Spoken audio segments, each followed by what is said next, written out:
Welcome to my channel. My name is Emmy from Emmy Evolving. If this is your first time joining me, thank you for finding me. If this is not your first time, thank you for coming back. So let me just get some cards ready. Man, oh man, it's been a day already. A good day, but still a day. Okay. All right. Almost ready, guys. Almost ready. So, oh my gosh. So I was working out, right?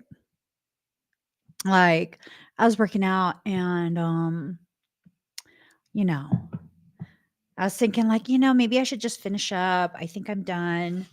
And I go to get my phone out of my fanny pack. And my phone has the workout app open. You tell me why the workout app told me it's time to stop. That they don't allow workouts that long. I was like, excuse me? Excuse me? You're telling me to stop? Yeah. The app told me to stop working out. It was like, it's too much. Go home. I can always tell that I have so much on my mind when I work out that long.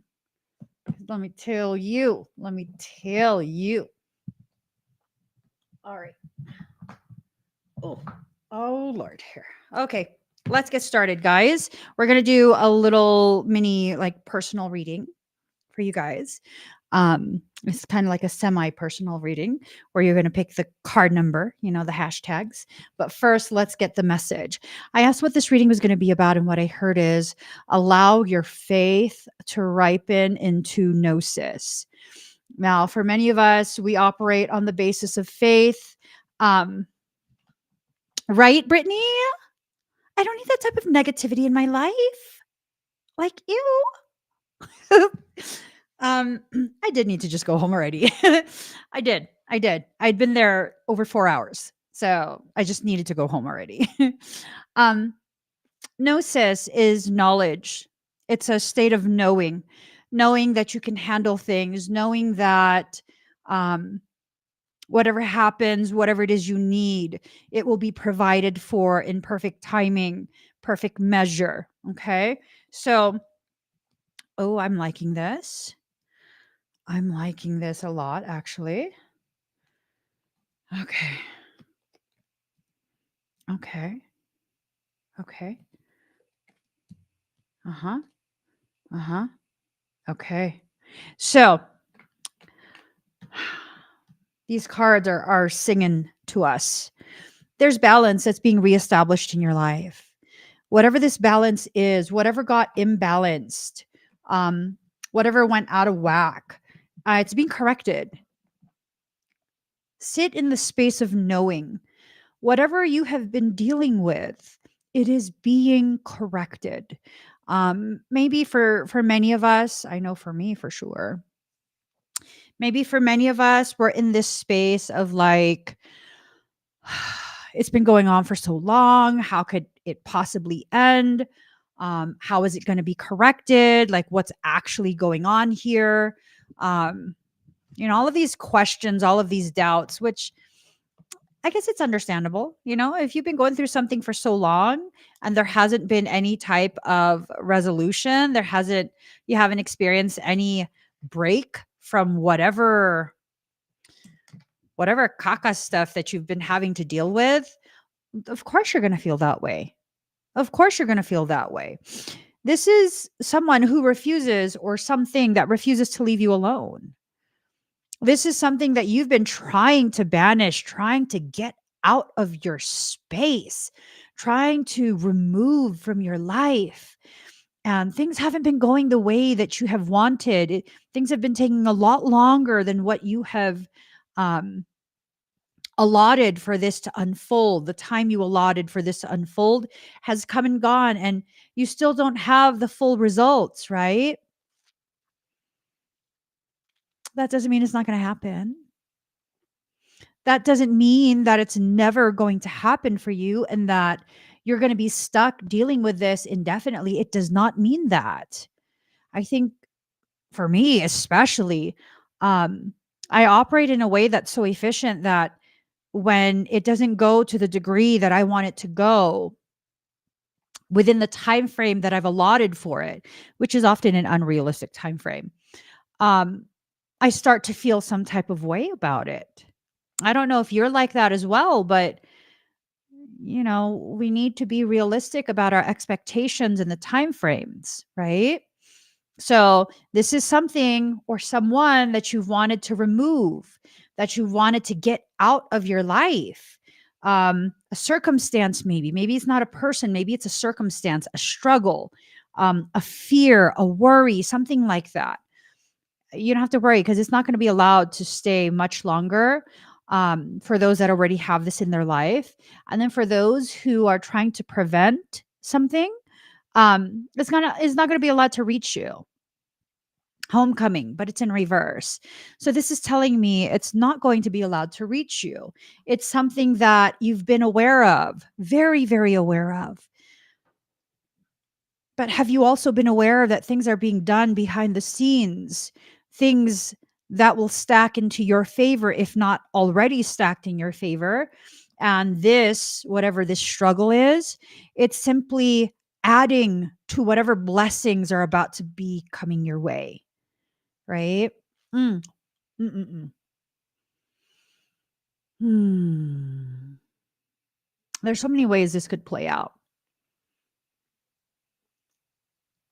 There's so many ways this could play out, but regardless of how many different ways this will benefit you, I think it's important to just take a moment to acknowledge how patient you've been, how much effort you've put into whatever this is, how hard you've tried, how frustrated you might be at this point.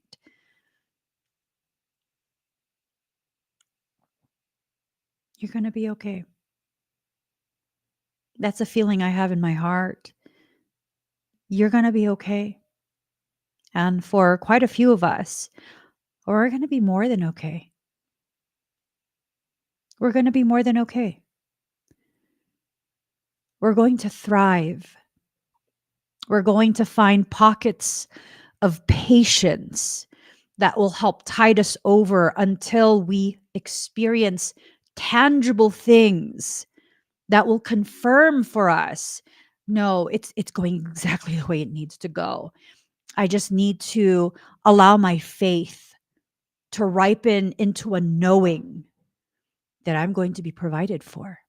I will have everything I need, that everything is being done to protect me, protect my interest, you know, things are being pushed through, right?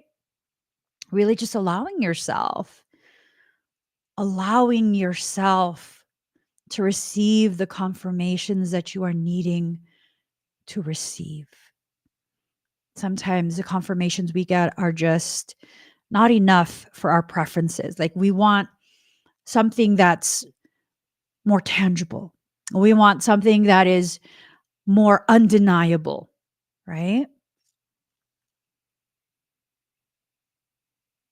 I maintain everything will be fine. Everything will be fine. Hold on to that part of you that recognizes this is headed in the direction it needs to go. And as it goes further and further in that direction, hold on. Let me make sure sorry guys.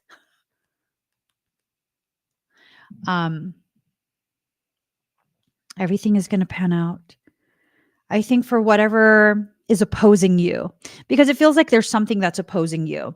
And the thing that's opposing you,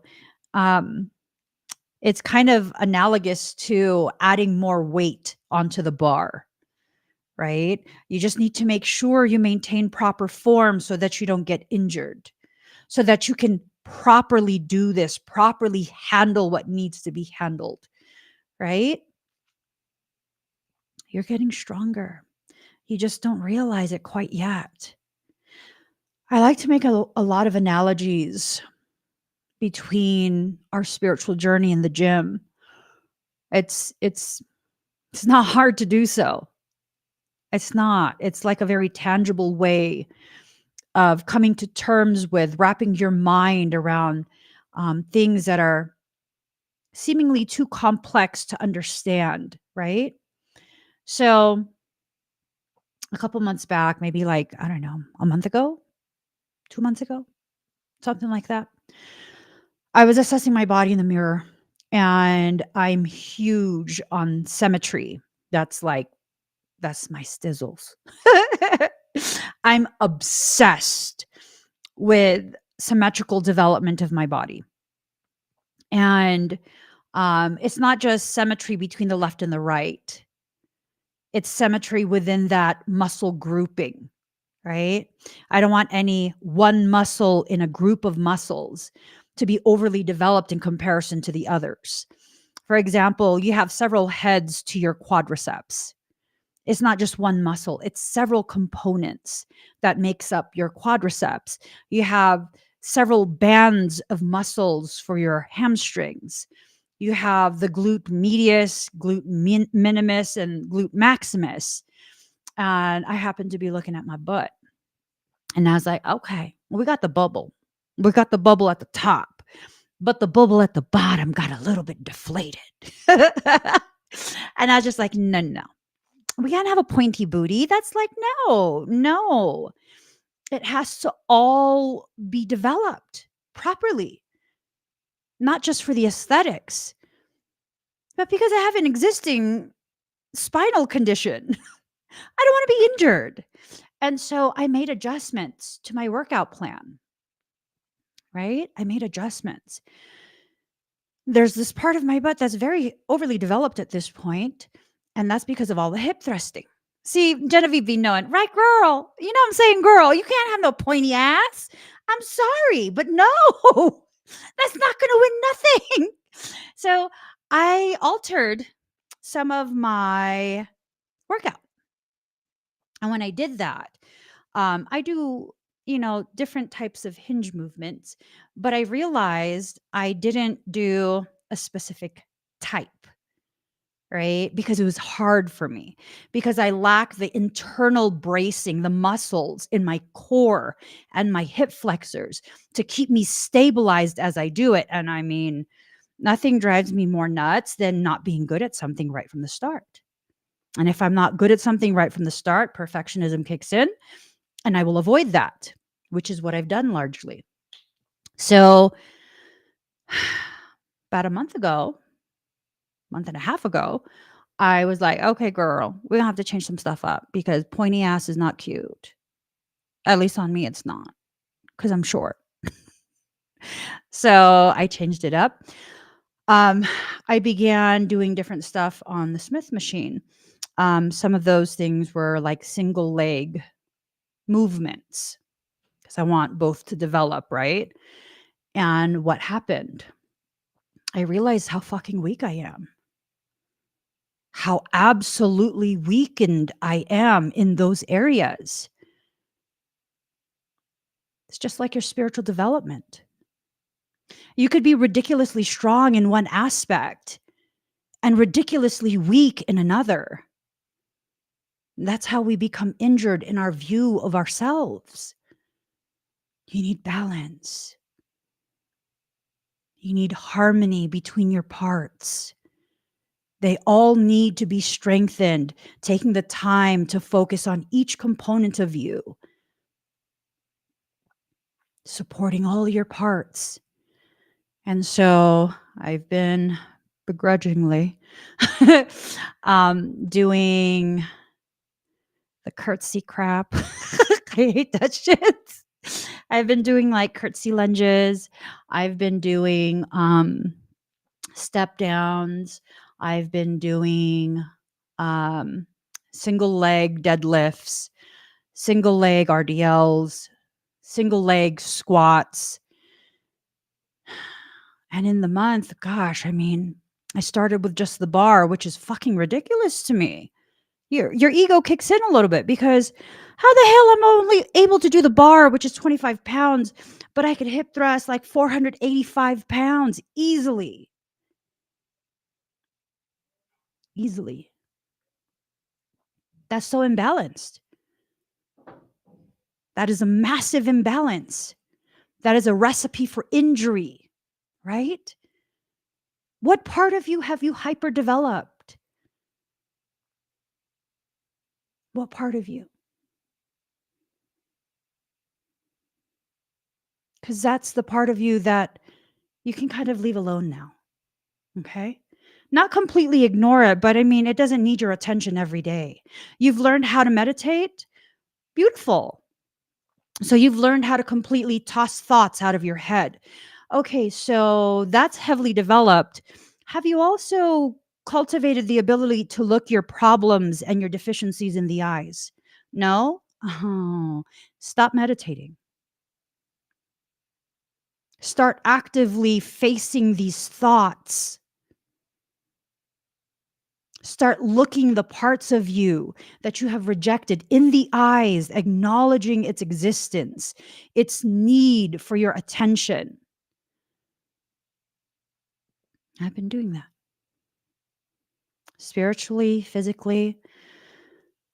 I can single leg, deadlift, RDL, squat, about 165 pounds now. It's not 485. It'll get there if it needs to get there. And I'm going to be probably cutting back a little bit on the hip thrusts because I don't need a pointy ass. We can let it atrophy just a little. There's beauty in symmetry. There's beauty in the balance of things. It's okay for you to have a unique form, a unique shape, a uniqueness about your beauty and your function. You don't have to be like everyone else. Another thing I'm working on. I don't know why I do these types of things to myself, but maybe you guys can relate. I'm over here. My legs, no matter how big I get, no matter how heavy I am, my legs are fucking twigs. They're twigs. They are twigs. So why am I over here like, I want to do wellness competition? Yeah, for a wellness competition, those are the girls with a massive thighs that I will never have. I will never have that. I know my genetics, my knees cannot handle that type of development. I know my genetics. I can grow my thighs thick, but not massive. It's not massive. I could grow baby ham hocks, mini ham hocks, but not the big girl ham hocks. I can't. I don't. I don't have the genetics for that. I don't. I know what I would need to do, and that would be very harmful to me and my body. For what? Why would I do that? And I'm speaking specifically of performance enhancing drugs. I would need to do that. I would need to supplement with that to have that type of growth. To compete with those girls who do that, I would need to do that. Why would I do that to myself? To prove to myself that I can fit a mold? That's not what I'm here for. That's not what I'm here for. I had to come to terms with that. That was hard. That was hard. But I came to terms with it. I don't need to look like the other girls. What I need is to acknowledge what I am capable of, push myself slightly beyond that, and understand when I insert myself into spaces I don't belong in, I will forever compete and compare with the people who naturally belong there. And I will never feel like I am enough. I know you do this too. I know you do this. Might not be with body composition, but I know you do this too. You try and put yourself in spaces that you think will give you some type of tangible worth in other people's eyes, knowing that's not where you belong, feeling uncomfortable the entire time you're there.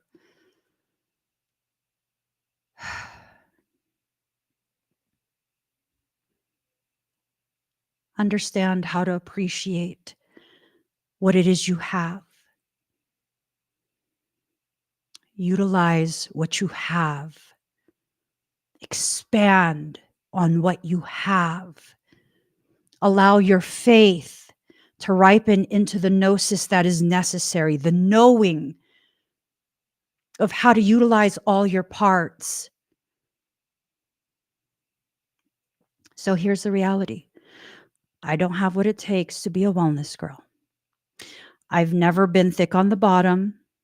So that's a losing battle. I will be punishing myself to do that. I do, however, have the bone structure for figure.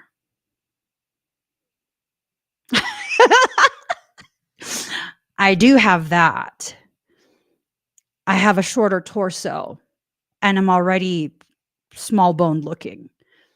I can build muscle pretty easily, not wellness girl muscle.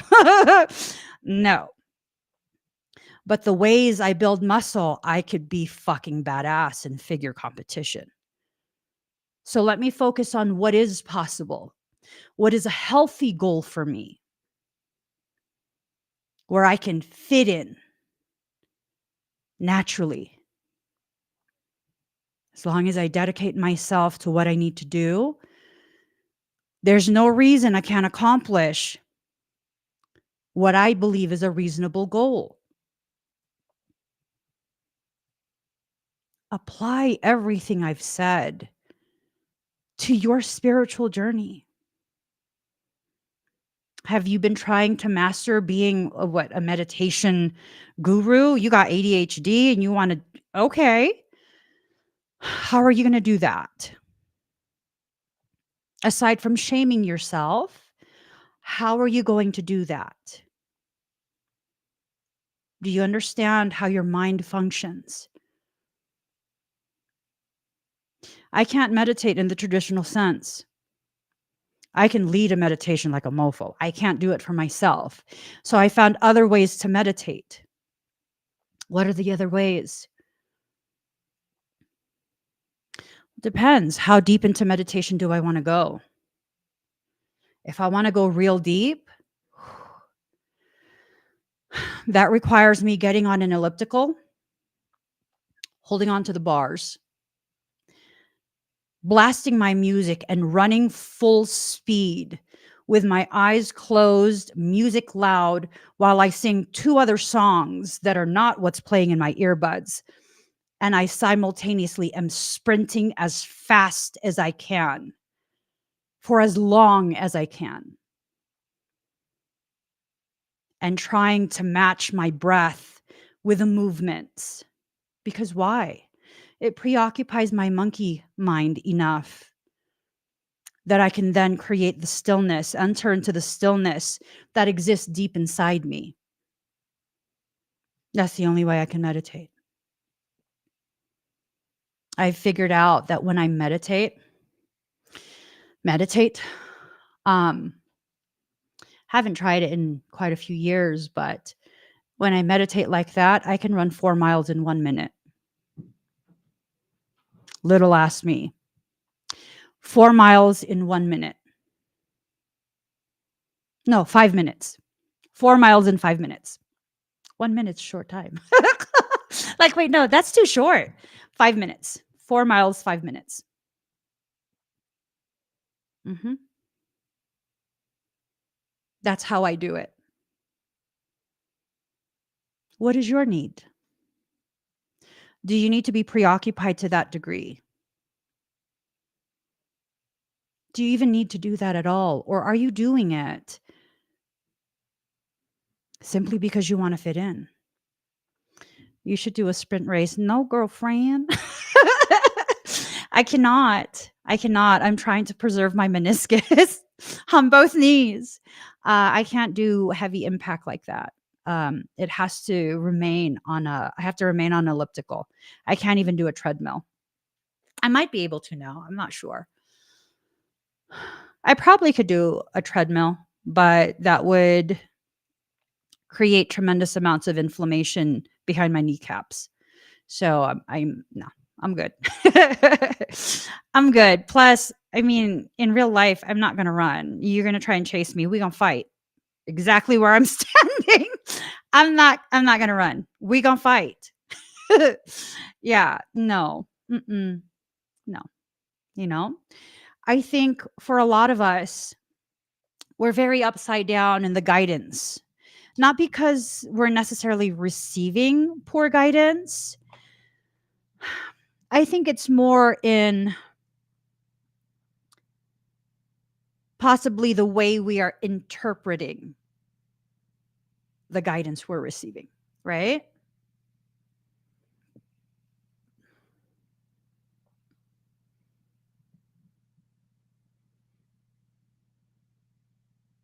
How are you with interpretation? Have you assessed that?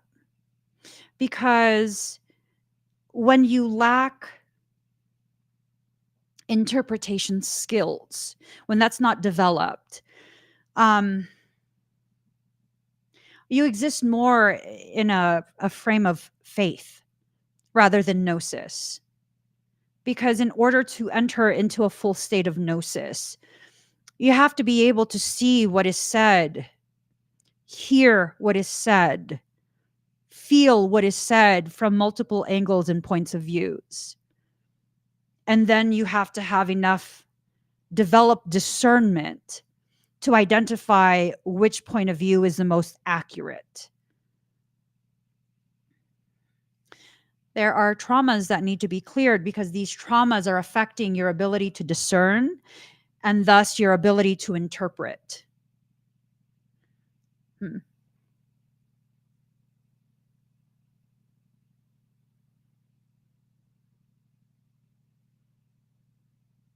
I think for some of us, you're going to be experiencing some shifts and changes that are going to bring to the forefront of your awareness um, how much you need to work on discernment and how much you need to work on interpretation. So when I get messages like that, it typically is letting me know that conflict might be headed your way. Conflict is the most efficient way that soul has to teach you something very complex in a very short period.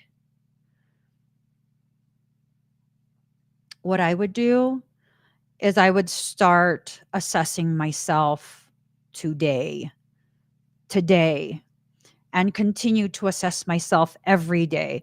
And when soul sees you in that degree of compliance, that you're being proactive with the cultivation of certain gifts that you have.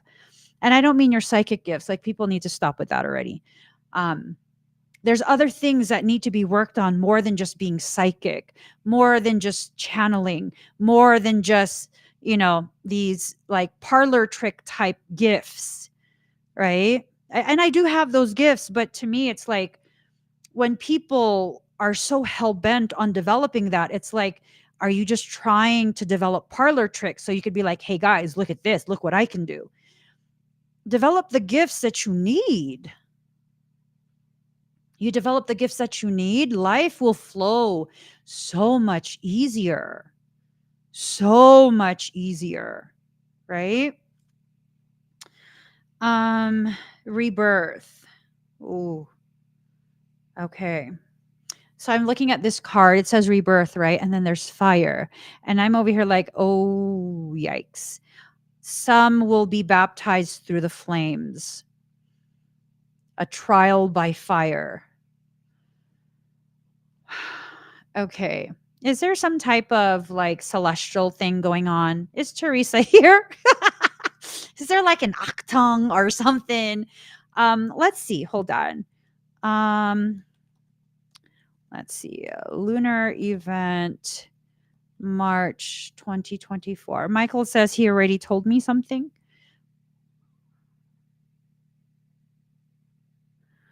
Bitch, I don't want you to know my location. My laptop just asked me if I would like to do a secondary search using my location. No, thank you. No, thank you. I have a VPN for a reason. What's wrong with you, laptop? Okay, let's go back.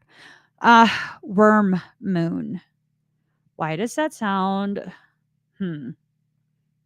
Is there a lunar eclipse? Oh, well, shit. Okay.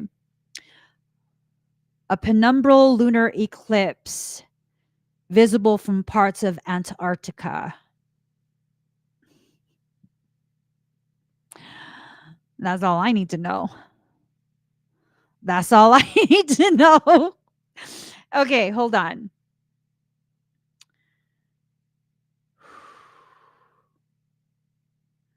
Okay. It's going to be visible in the Americas. I'm starting to have palpitations. You're fine, girl. You perfectly fine, girlfriend. You are perfectly fine. This no bueno, muy mal. This is, I don't know. March 25th is when there's an eclipse. There's a 3-3 portal. Yes. I don't know. Do you guys remember if I said anything about the end of March? That something was going to happen end of March? I can never remember when I make random ass predictions of stuff. I don't really see it as prediction, to be honest. Give me 1 second. On March 19th. 1 second. I just need to see something really quick.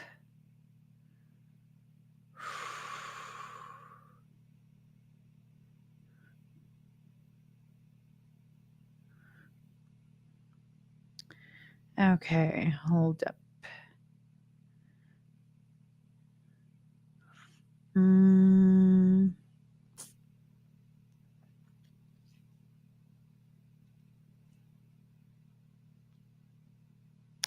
Let me just look at my assets. Hold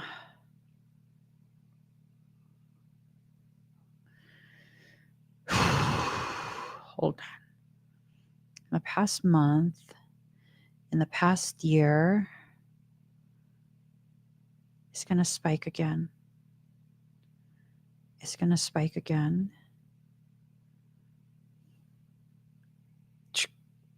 Dip, massive spike. Dip, massive spike. Keep spiking, baby boo. Just keep spiking. All right.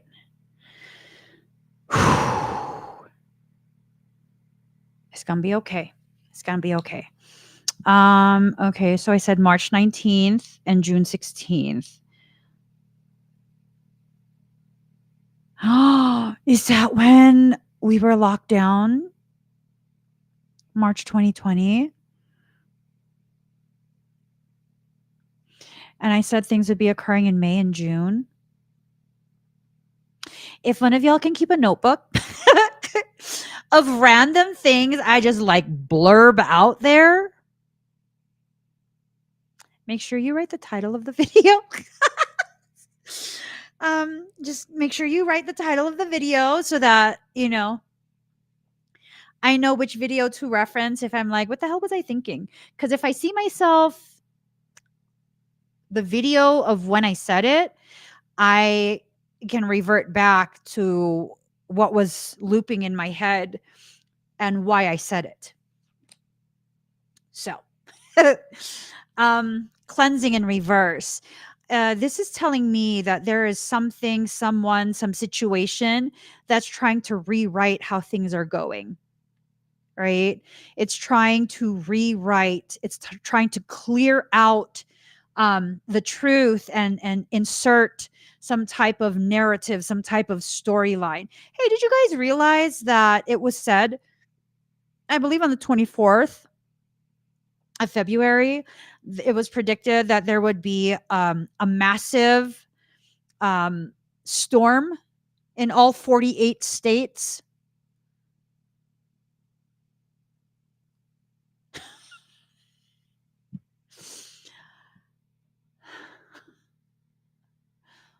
That's abnormal. I don't know if it's just because my old ass still remembers when I was a kid.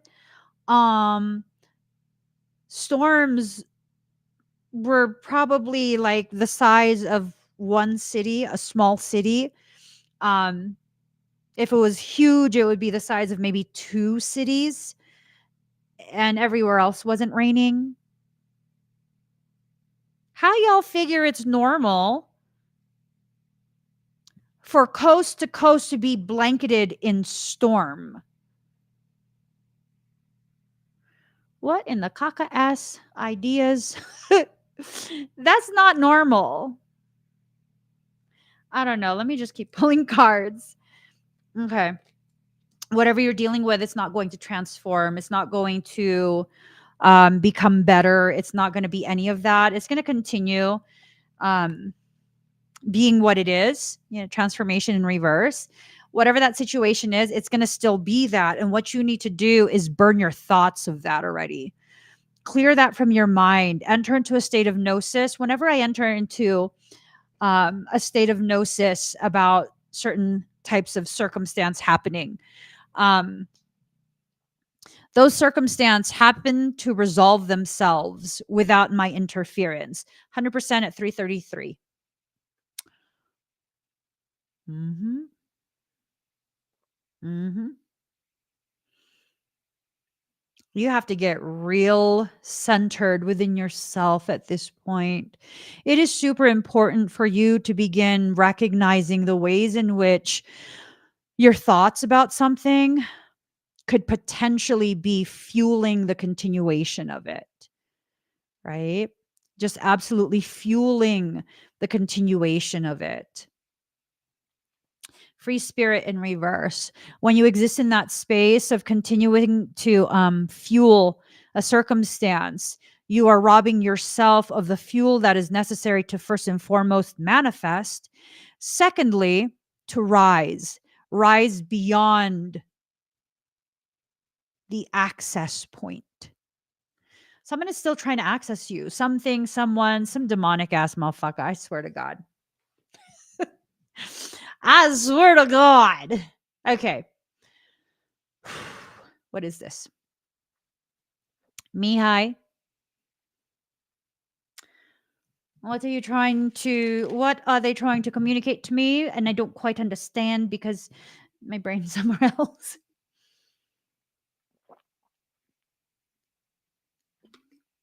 I'm sorry, what?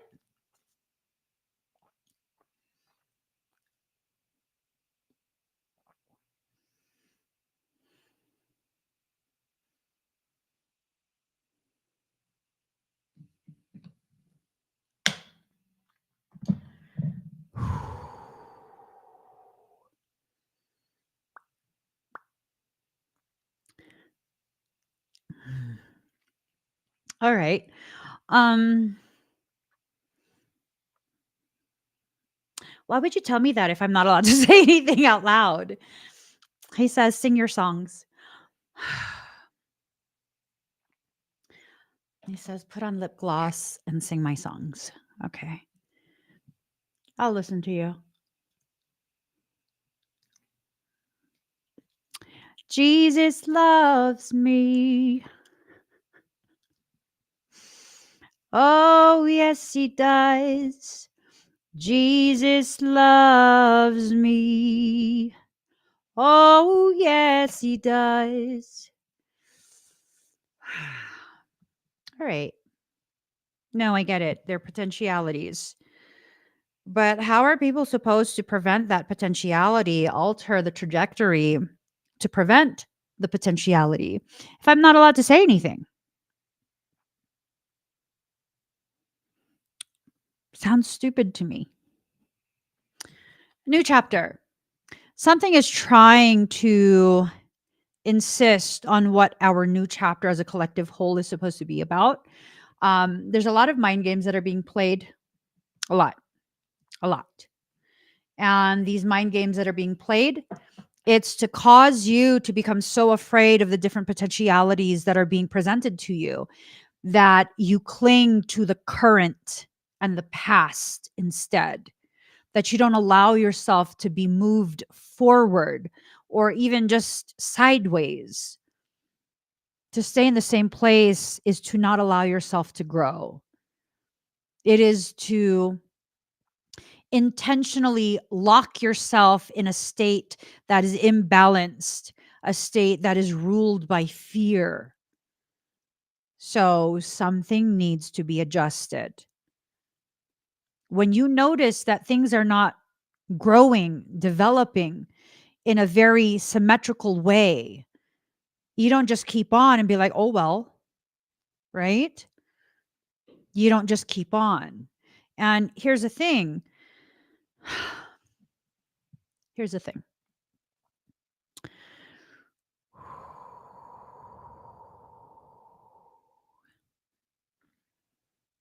So we'll use my booty issue as an analogy. All right.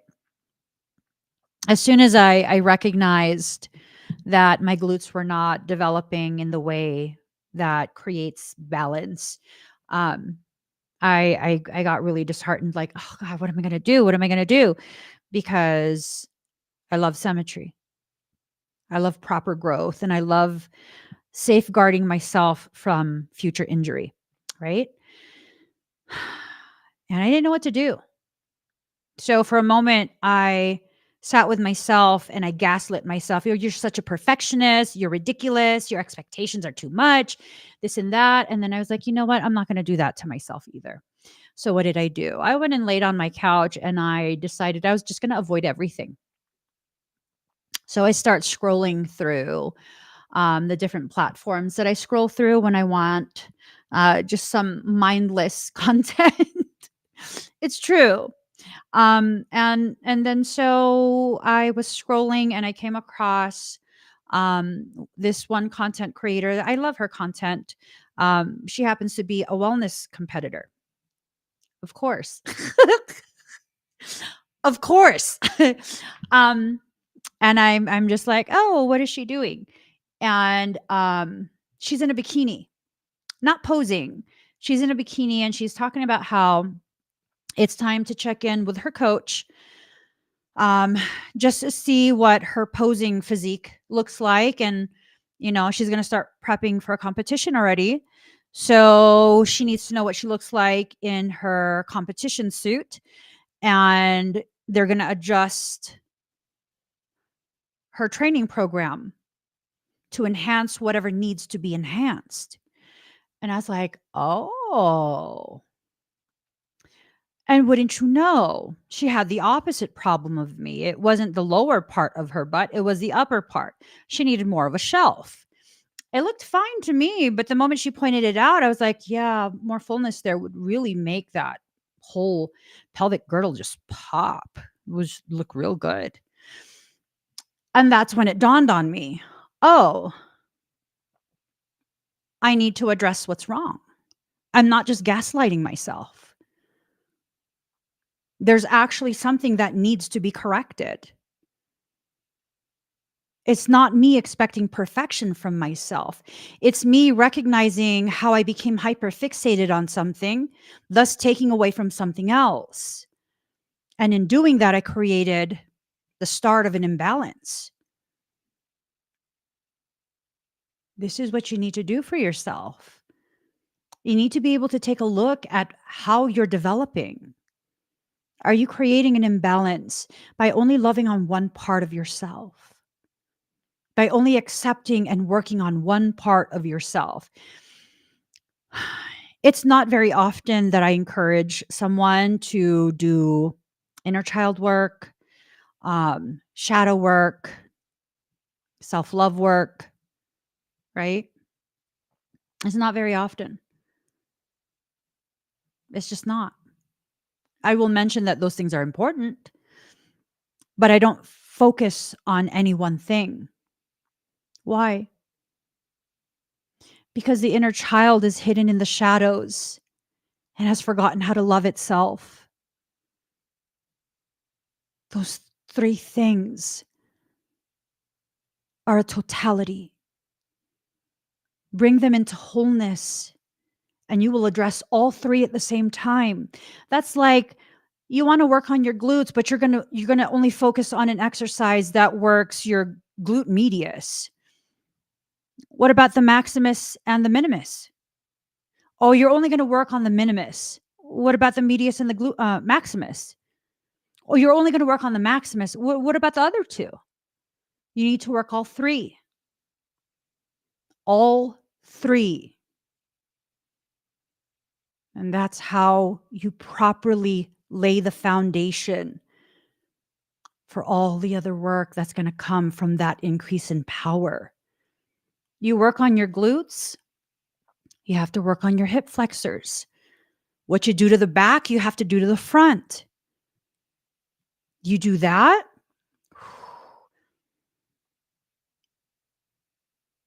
you're also working on your core. You get your core active, your pelvic girdle is stabilized. Shit. Your deadlift improves, your squat improves. You can start doing some compound movements at much heavier weights without compromising yourself. You start small. Focus on the things that need to be focused on, and you build from there. That is how you go from faith straight into gnosis. I had to work on so many different aspects of myself in order to get an idea of what the whole picture of me is possibly about. For many of us, we're so zoomed in to the moment, we've forgotten we have a button to zoom back out. And if you're too zoomed in, you won't see how one thing affects another thing, affects another thing, affects another thing. You won't see it. You just won't. I was so zoomed in to an injury that I had. My spine twisted a couple of years ago. Energy surged from my kundalini at such a high rate that between my shoulder blades, my spine twisted. It was a severe injury. Locked up my rhomboids. I couldn't spread my lats. My lats were locked in place. And because my chosen way of coping is avoidance, I effectively severed the mind-body connection between my brain and my lats. That whole time, I thought it was because of my rhomboids. I thought it was because of my lats. I thought it was because of my trapezius. These are all muscles in your back. You know what the root was?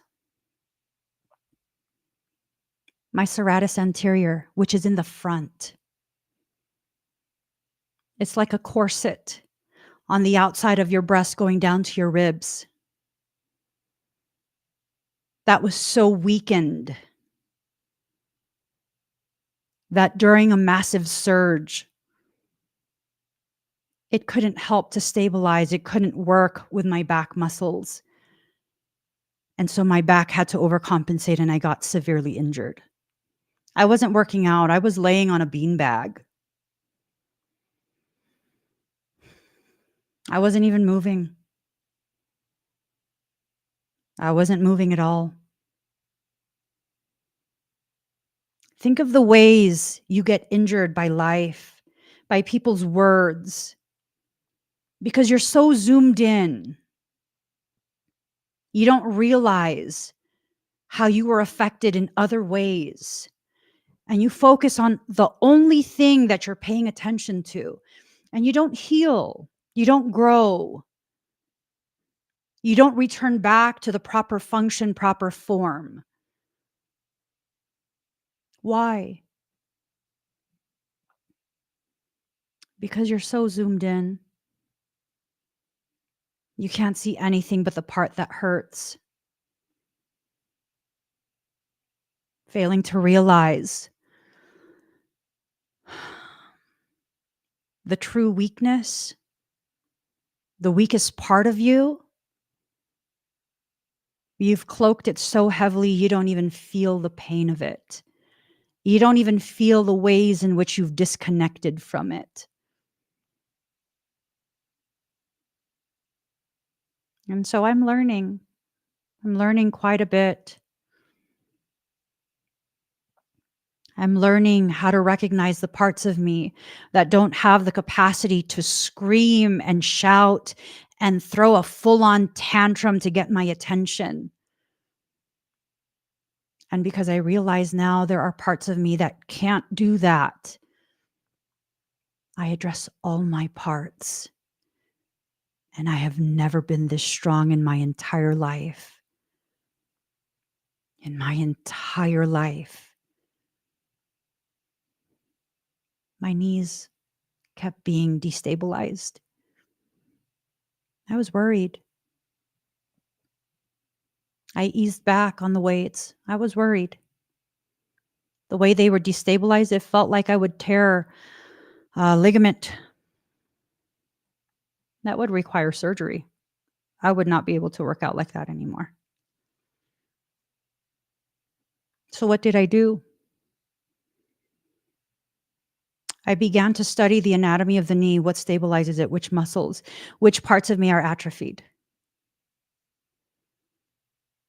And I found the most insignificant parts that are actually very important. Very, very important when you want to stabilize that. I had to really dig for this information. I didn't have the terms. I didn't have the previous knowledge, but I kept right on seeking. I had to objectively view my legs uncovered. Okay, where does it look like I'm atrophied? What is it that I need to work on?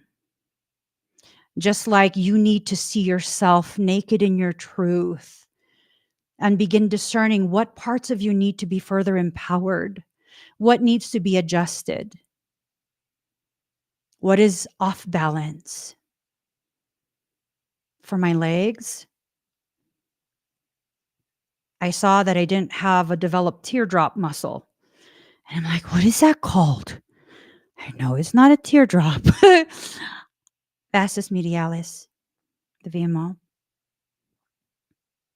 I need exercises for that. And if I'm going to strengthen that, I need to figure out what I need to do on the bottom.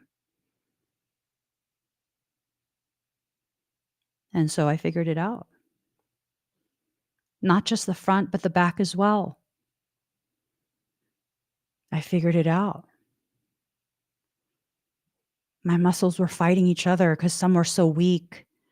The stronger, more developed muscles were pulling my knee out of alignment. What parts of you are so overdeveloped at this point that it's pulling the weaker parts of you out of alignment? You have to be willing to see yourself as you are without condemning yourself. Acknowledgement, observation, those have nothing to do with praise or condemnation. They are simply different aspects of observing.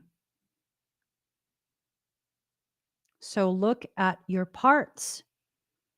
What parts of you need more attention? I was looking at my quads and I was like, my quads are kind of developed. My hamstrings are kind of developed. My lower legs. I mean, my calves, yeah, they look developed just because it's so skinny. And I looked at my shins. I'm like, there's absolutely no muscle there. It legit looks like just bone.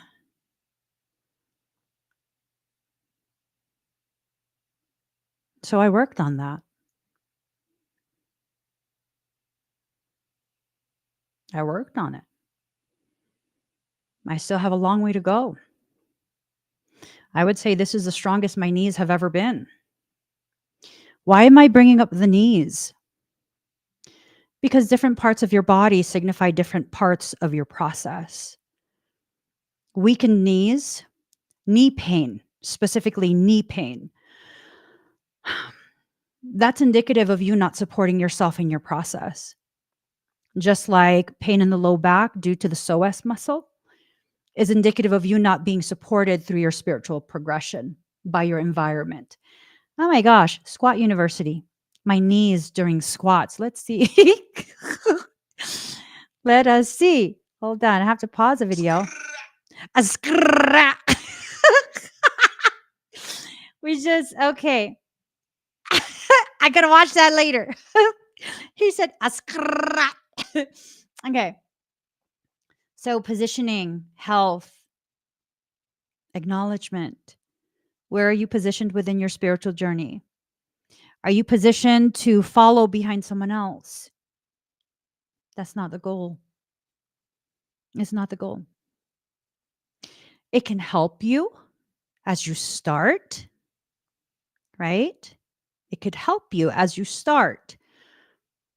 But if you continue to just follow behind someone else, myself included, you risk becoming nothing but a clone of somebody. That's not a way to enter into gnosis. You won't know yourself. You will know how to fake a character, but you won't know yourself. When you first begin, following someone who's already been through the part that you're going through right now can help. It can help. But then you begin to understand yourself. You begin to notice, especially when you allow yourself to feel, you'll begin to change, adjust the different things that you're doing that you learn from someone else. And now you're making it something that's perfectly suited for you. Perfectly suited for you. Something that will strengthen you in ways that you need to be strengthened. Right? There's a way to do front raise. You just lift your arm straight up like that to the front, from the bottom to the front. And it works your upper chest. It works some shoulder. I've been doing that for quite some time. I have development, but not as much as I'd like. So what did I start doing? Well, I used the lightweight, and then I began doing different variations of palm placement. That all makes a difference. You're holding like this, you're holding like this, you're using different muscles as an emphasis, as a primary. So I begin to shift and do different things like, okay, where am I feeling this? Is that what I'm trying to target? No, then try a different position. And man, I found the cherry position. I found the cherriest position for me and my body. And wouldn't you know, God, the development right in this area. I like it. I like it. And so now I'm learning. I'm finally at a point I watch lots of workout videos, lots. I'm finally at a point where I can begin safely trying different variations of the same movements I've been doing to encourage more growth. I love it. I love it. I'm now in a space where I'm receiving tangible proof that I have learned enough to start trusting myself as I teach myself more. It's not that I've learned enough and now I'm badass. No. uh-uh. Uh-uh. No, it's going to be a continuous learning process for you in your journey. In the beginning, you'll need to have faith in your ability to grow and heal and re-enter into a state of wholeness and totality. And some of the most common ways to do that is to watch a lot of content, see what resonates, try things out. And then as you reach a place where now you've tried it for long enough that you can safely try different things that are unique for you, you'll then begin to enter into a state of gnosis, knowing you haven't mastered anything, but also knowing you have the capacity to still get through everything that life brings your way, right? And when you begin to truly believe that, your fear of the unknown becomes non-existent. Truly. You might feel it for a second, and then you recalibrate and you realize, you know what? I got this. It's going to happen. We're going to make it happen. I don't know how, but we're going to make it happen, right? Gratitude in reverse. I think for much of this process, it is damn near impossible to have genuine gratitude for the things that you're going through. Gratitude typically occurs way down the line after you've been through what you've been through, have had the appropriate amount of time to process, parse through the wreckage that occurred because of what you went through, pick out the most important stuff, and then take the time to assess what that important stuff actually means to you. And once you're able to do that and integrate that, then maybe like a year or two later, maybe even longer than that, then you'll wake up one day and just be like, oh my God, I'm so grateful I went through what I went through. Like, I get it now. I get it. Allow your faith to ripen into gnosis. It's an entire ass journey. It is an entire journey. And you need to allow yourself to be in that journey. There's this saying that time is not linear. When you allow yourself to be fully present, while also giving yourself the space to recall things that you've experienced, while also simultaneously leaving space to have hopes and dreams for future events.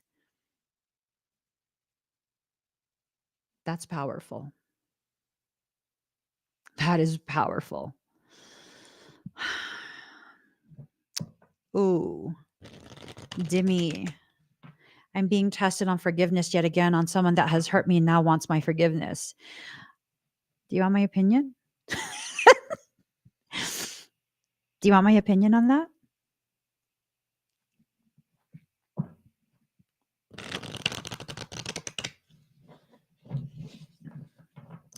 Okay, guys, pick hashtag 1, 2, or 3. Here's the mini reading part. Uno, dos, tres leches. Tres leches. Did you know in my dialect, leche is a bad word? Leche. Okay. Here goes, guys. We're going to do hashtagger 1.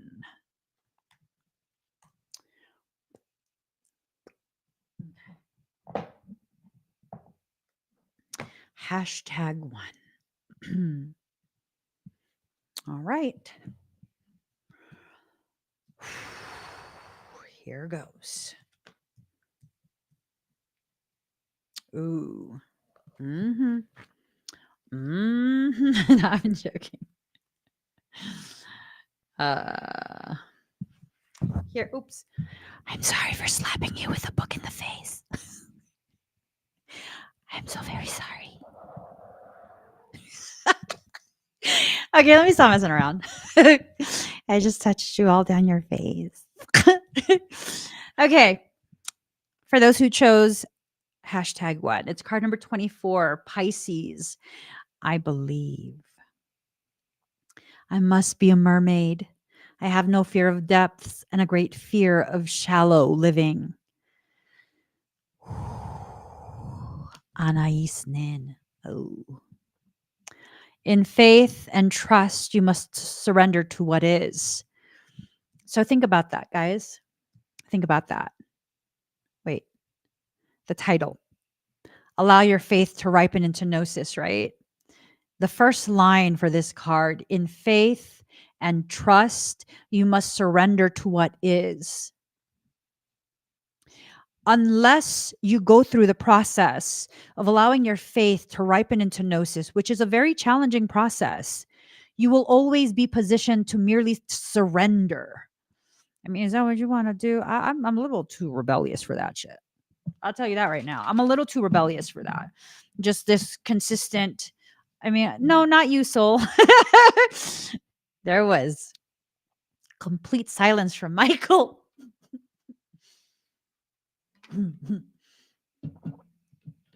Unless it's my soul, I will surrender to soul. Okay. I will surrender to soul, and that's okay. So, breathe, breathe. In faith and trust, you must surrender to what is. When you allow yourself to go through the process that you're in and you enter into a space of gnosis, you no longer have to surrender. You can begin actively, consciously, intentionally co creating the circumstance. You can begin doing that. Pisces, a double fish, is ruled by Neptune, god of the waters, oceans, and seas. It is a mutable sign. It is its home being the 12th house of self undoing. It is mysterious and unfathomable, but can indicate a life that needs clarifying as well as definition. I think maybe for some of us, we just kind of have no clue what's happening at this point, which you're not alone there. Many of us feel that. We have no clue. I know I don't. I'm just like, listen. Pisces is the last sign of the zodiac and symbolizes the old soul. One who passed through many lives, has picked up much here and there, and experienced almost everything along the way, but sometimes doesn't process things well and tends to repeat mistakes. That is absolutely Piscean. It is, right? We don't process things well and we tend to repeat mistakes because we're not processing. One of the most powerful things you can do to turn knowledge into wisdom, to go from hope and faith directly into a space of gnosis, is by observing, rehashing, processing the things that you've been through already, you know, the things that you've been through, right? And what needs to happen. Hold on, guys. What needs, okay, I know. What needs to happen is I need to just breathe, girl. Just breathe. There is no need for that. There is no need for that. Just breathe. Okay.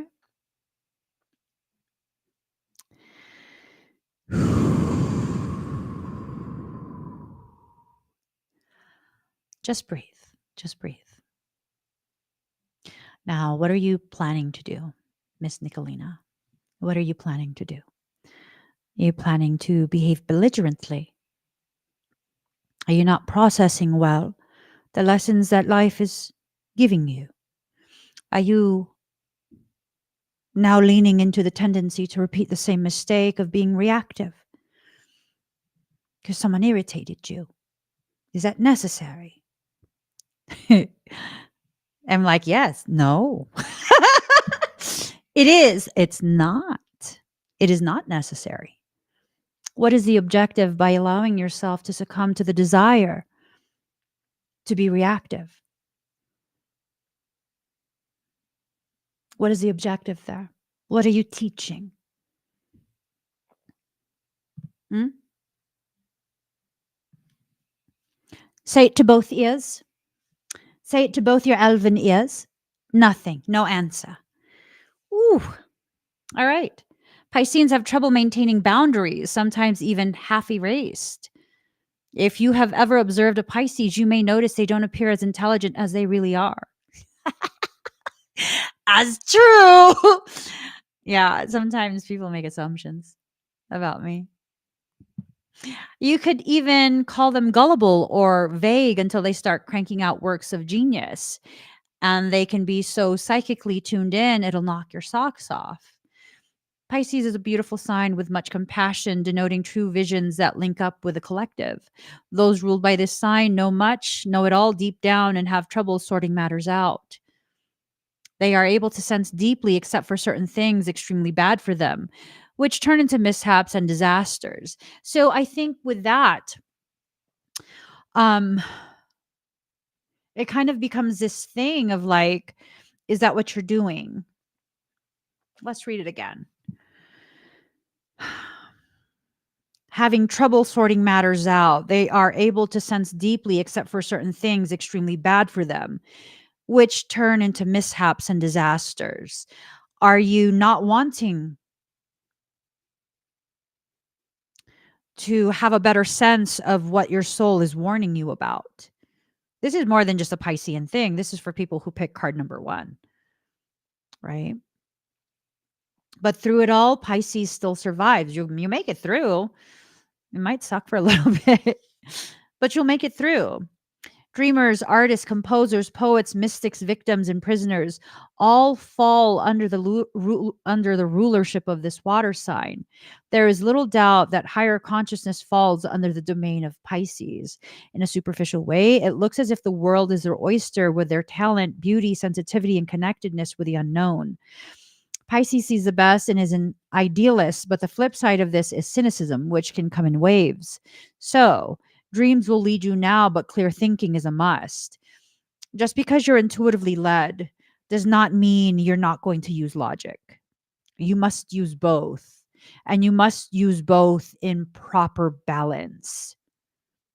Proper balance. Now is a time for people to exit out of this limited perception, right? There is nothing in this world that is stopping you from receiving information from soul except you and your desire to remain in carefully curated little boxes with little labels that are printed from a label maker. For example, sometimes I get irritated when people are like, well, what about my sign? What about your sign? I do. I'm just like, what about your sign? Do you not see that I'm speaking to the entirety of whoever wants to hear this? Oh, because I didn't write your sign on the screen? These messages that have been resonating suddenly don't apply to you? Well, then reject the message. I'm not tripping. The video is recorded. It is for whoever the hell wants to hear it. That irks me though, because I'm just like, no, I'm not doing something extra for you. I have limited time in the day. No. Yesterday I was on TikTok, and this is important to share. So, motherfuckers were testing me. Past 2 days. I was being tested down to the bone. I was being tested. So on what is today? Monday. So yesterday was Sunday. On Saturday, I was live for quite a few hours doing scans and stuff, and it was a lovely experience for the most part. And when I was working on people, what I do on TikTok is um, it's tremendous amounts of frequency that I sometimes will be harnessing, well in excess of what one person can receive. But I need to reach those frequencies to help that person. So all this excess frequency kind of just blows over, right? It's called overspray. And what I've kind of had my TikTok folks do, if they want some of that, which their higher self can utilize this frequency, it's not my energy. It's not my personal energy. They all know you just put hashtag overspray that calibrates your shield to take some of this oversprayed, extremely high frequency in. And then your soul has this to repair whatever needs to be repaired. And so on Saturday, there's a lot of overspray opportunities. And there was this one person who was just irking the absolute shit out of me at that point because it was very like manipulative type comments in my eyes. It's just my perception. Um, and every time after I would do like an overspray thing and everyone's like, oh my God, I feel that and this and that. This person is like, oh, that's lovely. Can you scan me now?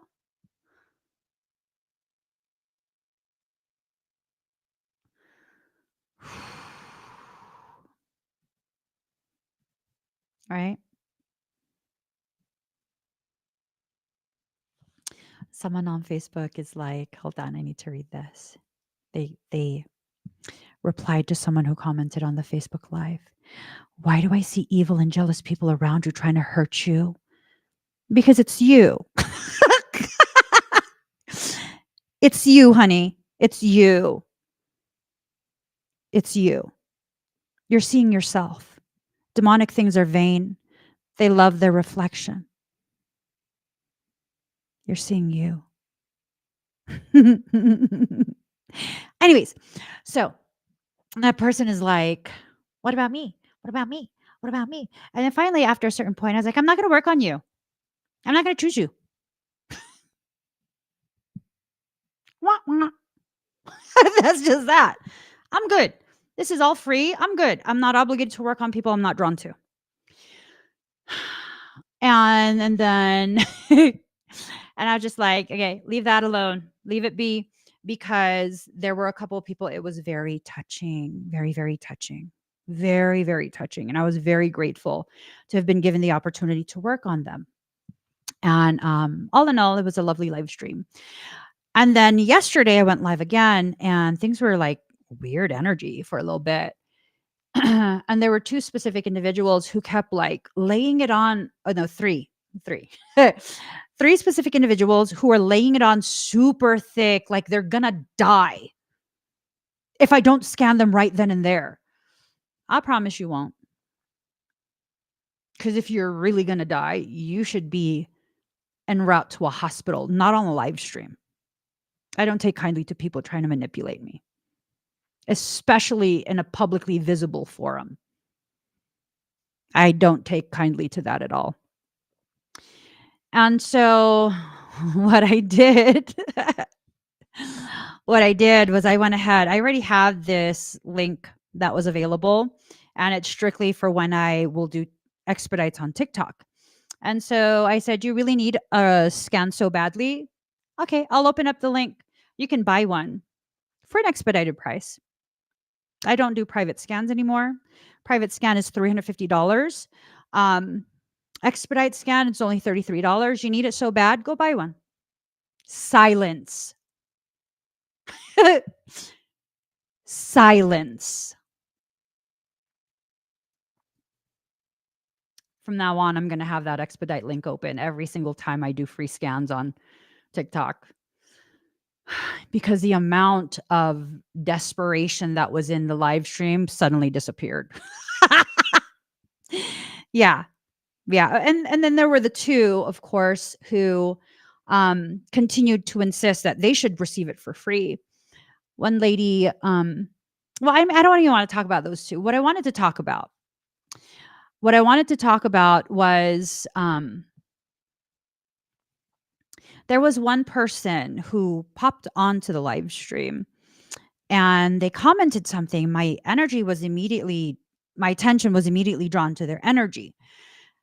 And they had commented that yesterday or the day before, they hadn't gotten a scan from me, right?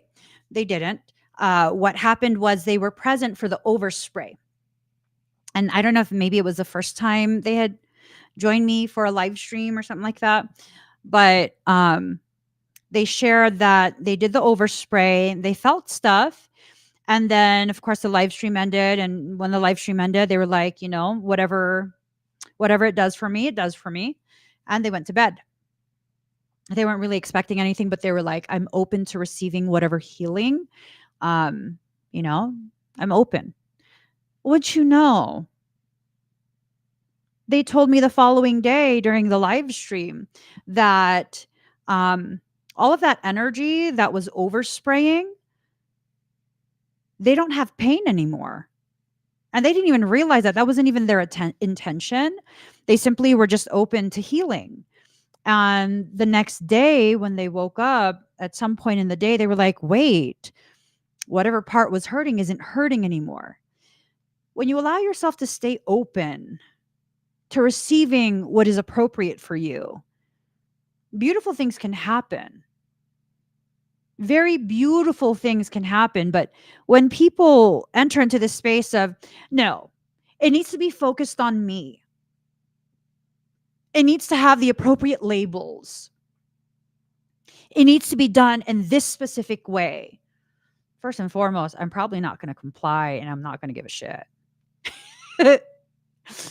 I'm just not. Because I've had far too many people use me. I'm not willing to allow that any longer. I allowed it before, but I'm not anymore. So then comes the whole thing of understanding when you're being disrespected. And this is still tying to people who put #1.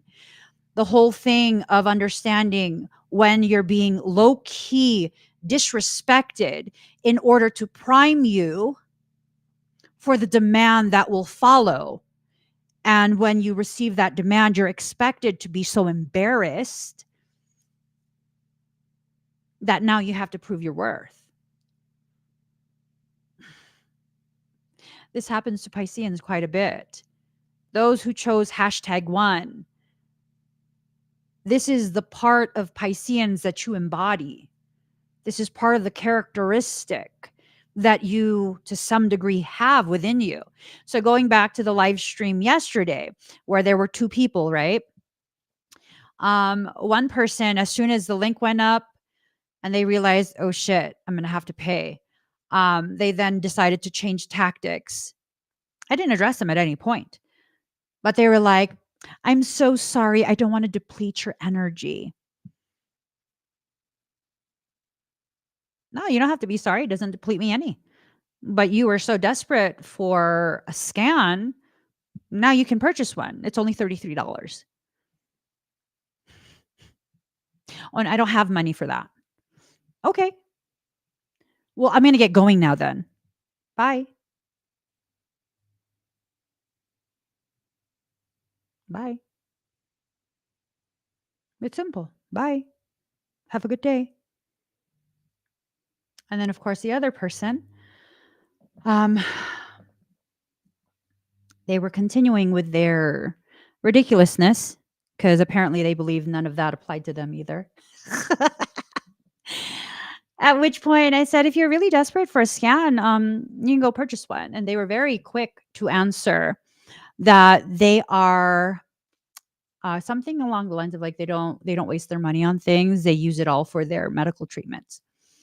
All their money has to go to their medical treatment, which I understand. I get it. But because you can afford medical treatment, and there are many in the audience who can't, they don't have insurance, they don't have the money to afford anything. I'm going to have to make sure I conserve my energy and not waste it on you because you're already getting treatment for your condition.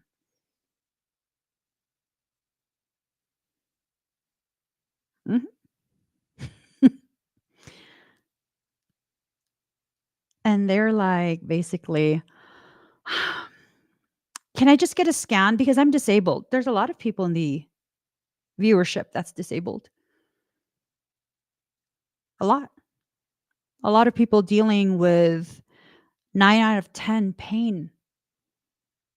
The day before, one of the last people that I worked on was a person whose pancreas, liver, and kidneys were shutting down. It was bad. It's bad. Very, very bad. They're in a really bad situation. And you know what? They're surprised because they barely got on the live stream, and immediately my attention, "Hey, do you want to scan?" They were shocked because I sensed the real need. I sensed the real need, not a manipulation. You need to give yourself permission. Those who chose #1, you need to give yourself permission to discern when people are using you, playing games with you, and to react, respond appropriately.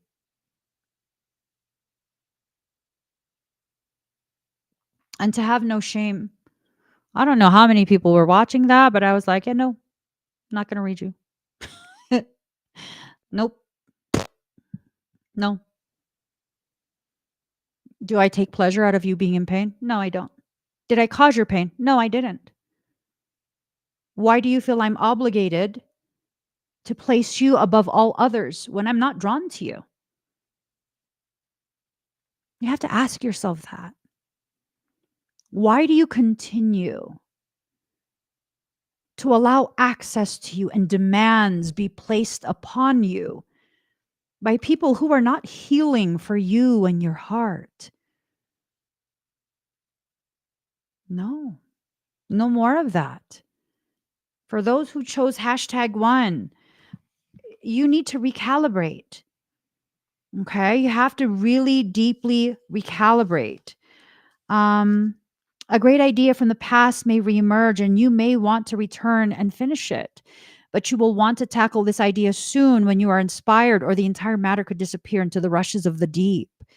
So maybe some of the conflict, some of the demands on you and your time is going to be the very thing that causes this old idea to rise back up to the surface. Maybe, maybe, right? About your question, you may be confused by the reactions of others or simply unable to get to the correct answer. Pisces can be like a pristine sea or the muck of a swamp, so getting lost is a danger. Make sure you're not being pulled under by other people's complications. Yep. Yep. Yes. Yes, yes, yes. Yes, yes, yes. You don't allow other people to consistently guilt you into a space of submission to their ridiculous demands. Ridiculous demands. Like, no. Hell no. I don't think so, boo. It's even possible you have someone in your life who saps you. Yo, I'm gonna string you up by your thumbs,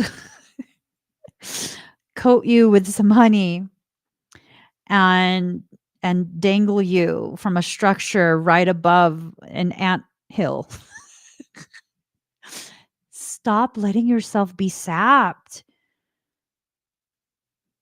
No response is a response.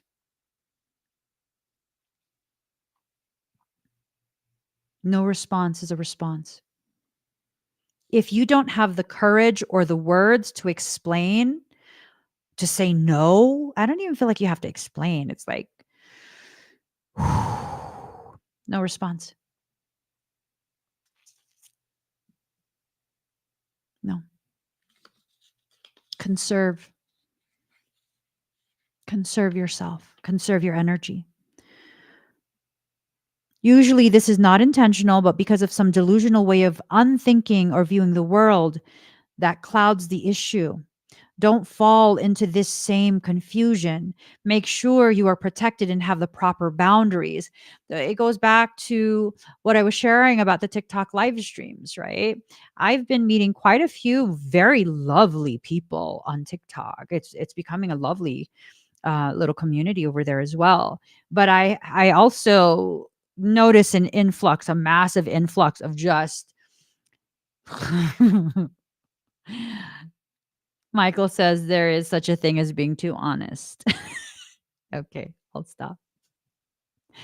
Those are people I steer clear of them. And they are the ones that tend to be super confrontational and insistent and aggressive. Yeah. Like, nope. You feel how you feel. That's fine with me. Oh, I've dealt with many people like you before. I ain't tripping, boo. Keep commenting. Go ahead. Keep commenting. My eyes glaze over whenever I sense your energy, anyways. I'm good. I'm good. Right? Sometimes when your eyes glaze over and your hearing goes out, that's probably a person who drains you. With simple, mundane interaction, they drain you, and your soul is protecting you. Hashtag ones. Your soul is protecting you. I like a live stream way back. Um, I was sharing with them. I was still trying to be nice. That didn't last very long. I was still trying to be nice, and I was like, if you guys want to scan, you have to make sure that you stay very just like chill. I'm very repelled by like desperate energy, and I know everyone wants a scan, and I think everyone who's been patient has been coming to live streams for the past 2 weeks and you still haven't gotten a scan. Like, I'm really grateful that you're patient. But if you really want to scan, you have to calm your energy, because I'm only drawn to what feels safe for me. And then, of course, I also shared that my eyes glaze over when it's someone whose energy is being very like insistent, demanding, desperate type energy, like see me, pick me. My eyes will glaze over to protect me. And I think someone got really upset. And it was something along the lines of, so you're not even reading the comments? Okay, fuck you, bitch. You're banned. I don't give a fuck. I don't gotta do shit for you. Ooh. Ooh, it was a little too much truth. But I was just like, listen, don't get shit twisted. I'm trying to be nice.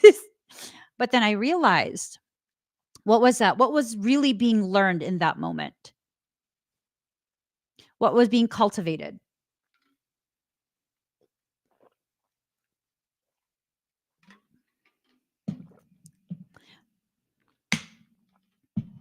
My awareness of the lack of awareness that I was using to once again repeat the same toxic codependency, obsession, and entitlement that I had created once upon a time using my Facebook platform. And that's when my interactions shifted. Like, oh, okay. All right. If you get the ratchet, you invited it out. If you get banned, it's because you did something. No, I'm not going to play nice.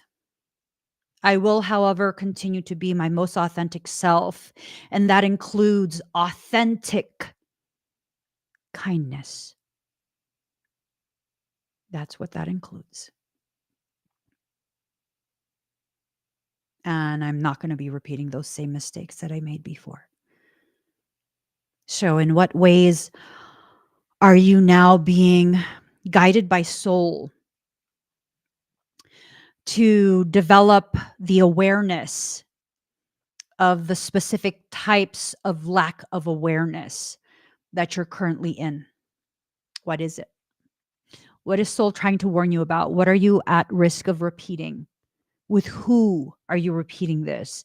Is it the same person? Is it the same type of person? I don't know. I don't know. This is a general reading. There's no way for me to know. There really isn't. That would be more like a private reading, right? Um, so what do we need to do? Let's see. Make sure you are protected and have the proper boundaries. If you haven't gotten to develop the proper boundaries, then you need to abstain from interacting with the people who are far too comfortable violating your boundaries.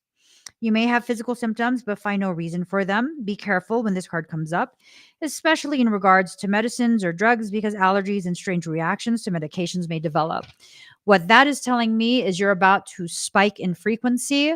So you have to be very careful because you might suddenly develop food intolerances, medicinal intolerances. When the Pisces card is involved, circumstances may be covert or at least obscured from view. Y'all got to be careful about somebody plotting. Okay. They're plotting something behind the scenes. What? I don't know. Be careful. For those that this applies to, those who chose #1 and it applies to you, you'll immediately like, oh shit, I know what she's talking about. Then that means it applies to you. If you're like, oh my God, I wonder what she's talking about. Who could it be? Who could it be?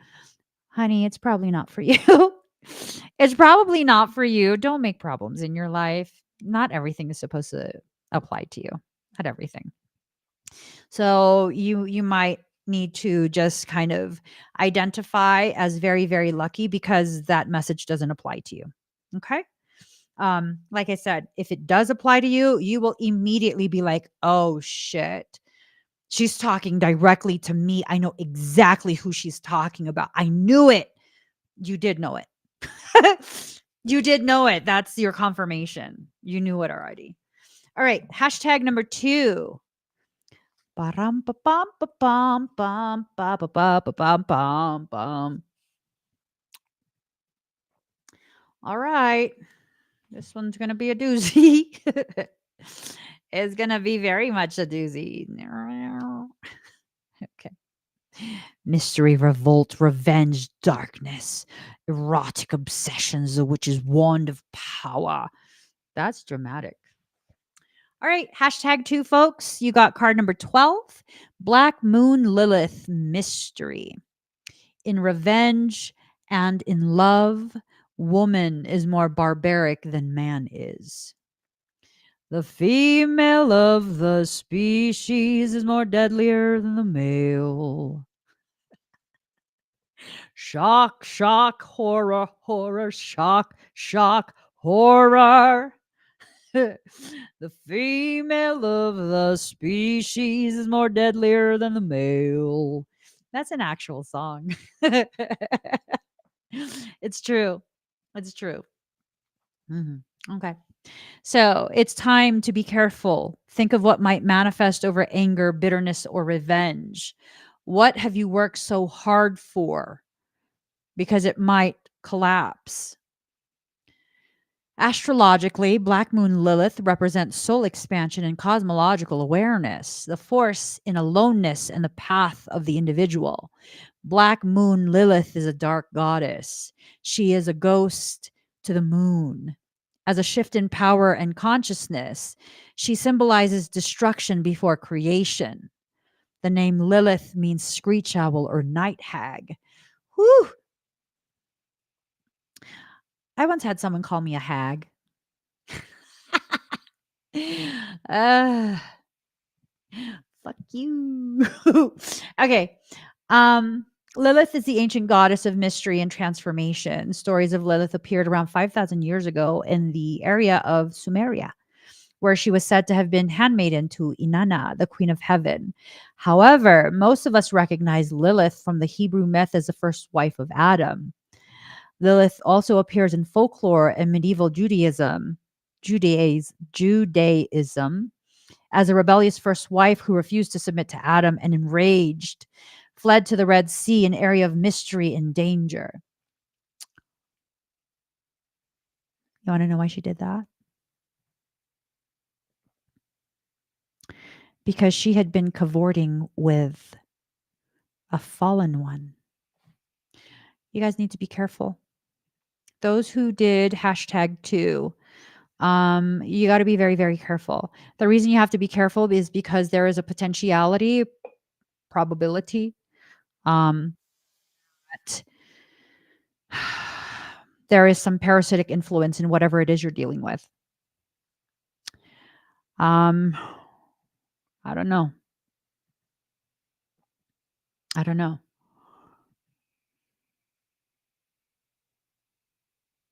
Hmm. Hmm. I'm not sure. There's a very, very strong type feeling, something you're not noticing. It's being intentionally hidden from you. Lilith is about what is hidden. So be careful. Okay. You don't have to be afraid, but you definitely have to be observant. You have to be mindful. There is someone who has access to you and has covert, malicious intentions towards you. I don't know if they have the courage yet to do whatever it is they're thinking of doing, but be very careful and do not allow yourself to enter into this space of like, oh my gosh, I let me stop being such a bitch. Oh my God, but they're so sweet. There's no way. I tell you, there's absolutely a way. The most heinous fucking bitches I've ever come across. I said that exact same thing to myself. There's no way. No, they would never. Yes, the fuck they would.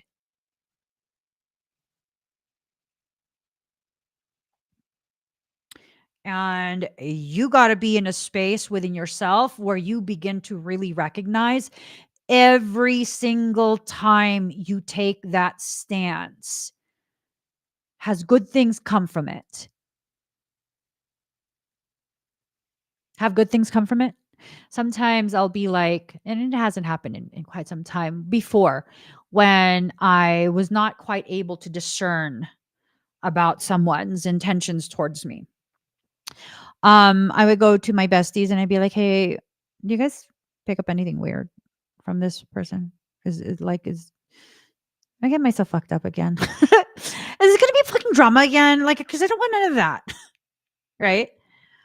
And it's now to a point where, um, I think the last time I questioned something, and it was a while back, because it was a really big decision. Um, they were like, "The fact that you are asking." True that. True that, true that. Yes, yes, yes. Yes, that's true. That's true. Because I don't ask about anyone else. I only ever ask that question about people who I already know. I feel it at some point. That person who's maybe being ridiculously nice to me right now is going to create a really fucked up experience for me.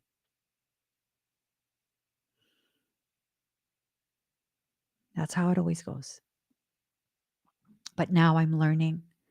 I feel that way. I'm good. I'm good. I'm absolutely good off of that. I no thank you.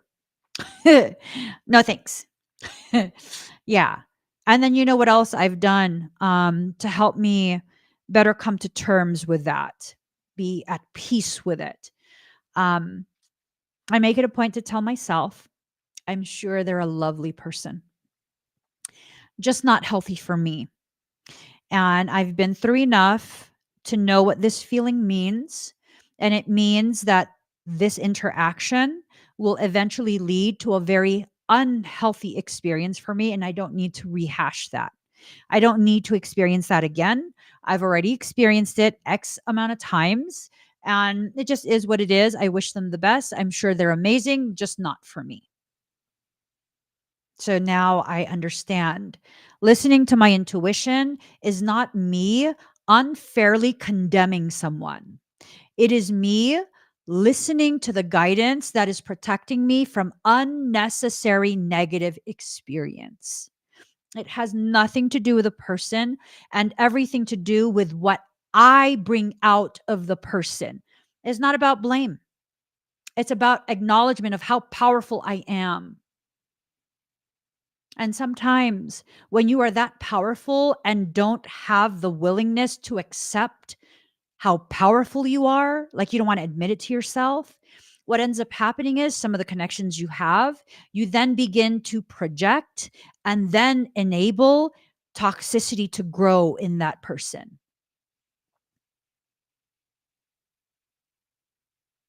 People who are not rooted in the truth of who they are, those are the people who, when they interact with me, and I'm very complimentary to people, I can see the best in someone and have no hesitation in complimenting you about it. This is just how I am. I don't just say nice things to say nice things. I can see, I can sense, and I'm like, oh my God, you're ridiculously powerful. You might not have tapped into it yet. You might not have recognized it yet, but I see it. I feel it. I'm like, ooh, you're badass. And someone who's insecure, someone who's uncertain of themselves and has a proclivity to become malignant when insecure, it starts out with, oh my God, Emmy's ridiculously powerful. And she's like saying, I'm powerful too. Oh my God. That's how it starts. And then it becomes something, and I still haven't quite figured out at what point, but eventually, if I'm not careful, it becomes a thing of, I want to be the next Emmy. I I want to be Emmy's right hand. Well, in order to be my right hand, because I already have a right hand, wouldn't you have to cut my hand off? And then the bullshit starts. It doesn't take long for that type of character to go from, oh my God, Emmy thinks I'm powerful, to, oh my God, I can be the next Emmy, to full on fucking possession. And then they're like, we need to get rid of Emmy. We get rid of her. We take it all. Take what? Take what? What's there to take? Take what? What's there to take? Everything I have is meant for me. It's not something you can buy in a store. It's not something you can pretend to be. Everything I have is a extension of me, my heart, my existence, my soul. What could you actually take from me that wasn't given to me directly by God? Not a goddamn thing. That's me entering into my gnosis. I have no fear of things being taken from me because there's nothing to take. To take something would be an assumption that it's not an extension of me. You can take my purse. That's not an extension of me. That's a purse. That's outside of me. Take the purse. I don't care. I'll get another one. I don't have expensive purses. I don't. I don't like to spend money on that. Take it. I mean, you're that desperate. Take the purse. Shit. I'll give it to you. Just ask nicely. I'll let you have it. It's not a big deal. It's probably like $15. Take it. You need it so bad? Take it. Oh, you want to take my platform? Oh, that's weird. That's like trying to claim someone's diary as your own. That's what my platforms are. a recorded diary of the ways in which I'm growing myself. You going to take that? It's messy.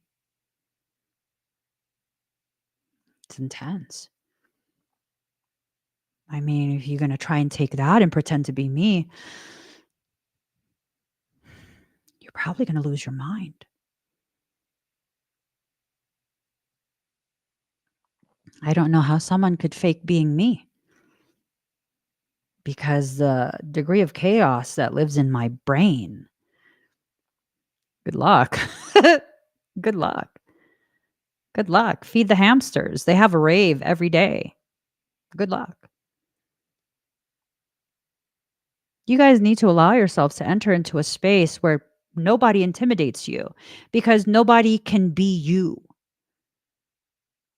And in that statement alone, Michael is telling me, oh, the gravity of that. Oh, wow.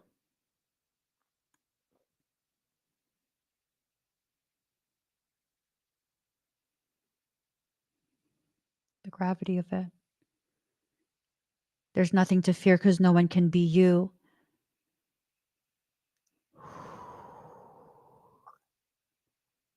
And to believe that wholeheartedly carries with it the implication that you understand, to some unrecognized, unacknowledged degree, that you understand how powerful, how worthy you are, that you are a treasure, that you have an intrinsic value that places you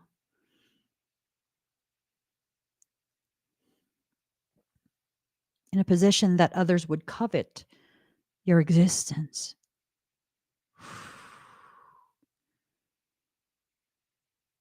Damn.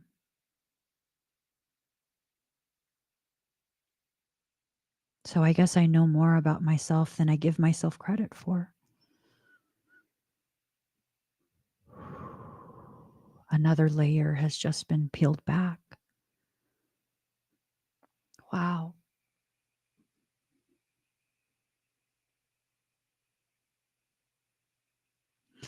I used to think that I just didn't care anymore about like nonsensical shit. So it's like, I'm just going to speak my truth. I'm just going to this and that. Maybe I misunderstood that. Maybe it's not that I don't care what other people think at this point, like to a degree where it's literally nonsensical to expect me to care about criticisms and attempts at manipulation. No.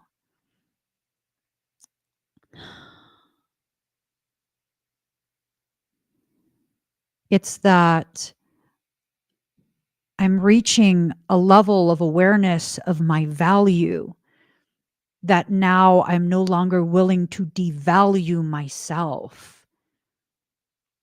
just to live up to the expectations of someone who has a lesser awareness than I do. I'm going to need to think on that a bit.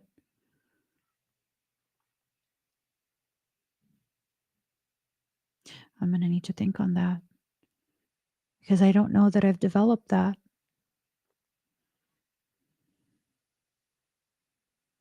Does the sky know it's blue? Does the ocean know it's wet and deep?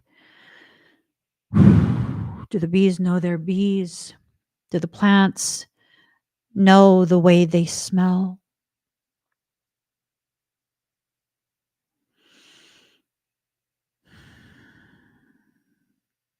Oh, Cassie, me currently crying because I just saw younger me being mistreated by family.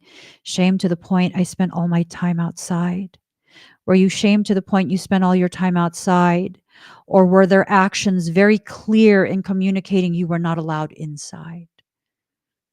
And so you remained in the only spaces you were given permission to exist, failing to realize that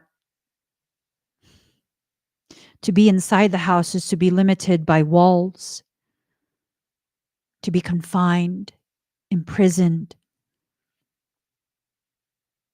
and to be left outside is to have no barriers, no limits, to be surrounded by creation, to be taken from the chaos and placed into peace. But as a child, of course, to feel rejected hurts. But as an adult who now has the capacity, the maturity to reframe the way we see what we live through, I would say you were gifted a tremendous gift. A tremendous gift that had to hurt so deeply, even as an adult, you never forgot. What else from life has been a gift for you guys without you realizing that you're being gifted? Mm.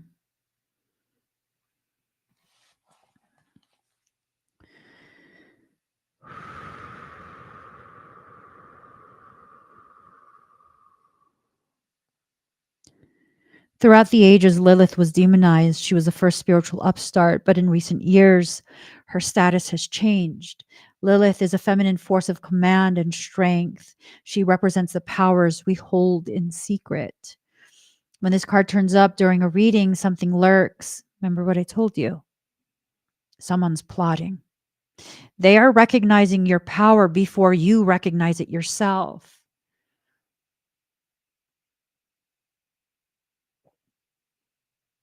Lilith appears as a dark part of the astrological chart. She is our shadow side, the dark face of the moon where mysteries and unexplained occurrences lie in wait, right? This card indicates a call to wildness, even subversion. Lilith is the evocation of what may or may not be there. She can manifest as madness or self-realization. So for whatever lurks, especially for myself personally, tread lightly. I'm entering into spaces of awareness of self and personal power that make it very dangerous for you to continue your fuck shit. I am not the same girl.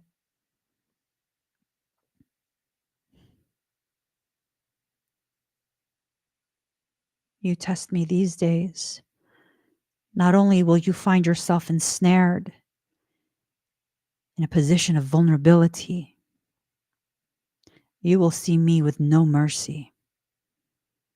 You will see me willing and capable of a correctment you will never recover from. Whatever it is that lurks,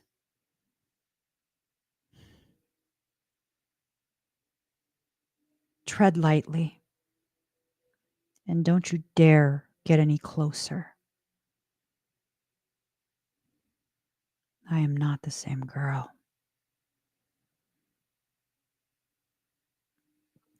And I think all of you, those of you in my community, you need to enter into that same space. You are not the same person that allowed people to trample you, to stomp all over you, thinking you needed to in order for them to see how nice you are.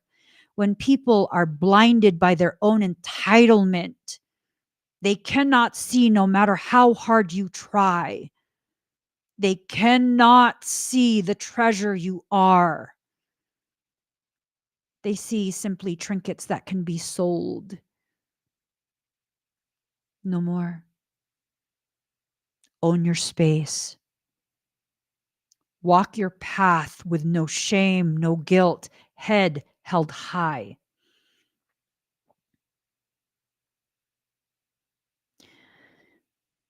She can manifest as madness or self-realization. Lilith represents a refusal to submit. So it's not a good time to give in, even when the path seems a rough one. I'm at a point I would much rather we both be fucking destroyed than to ever submit to another round of shit I never deserved in the first place. I will not do that again. I will not betray myself again.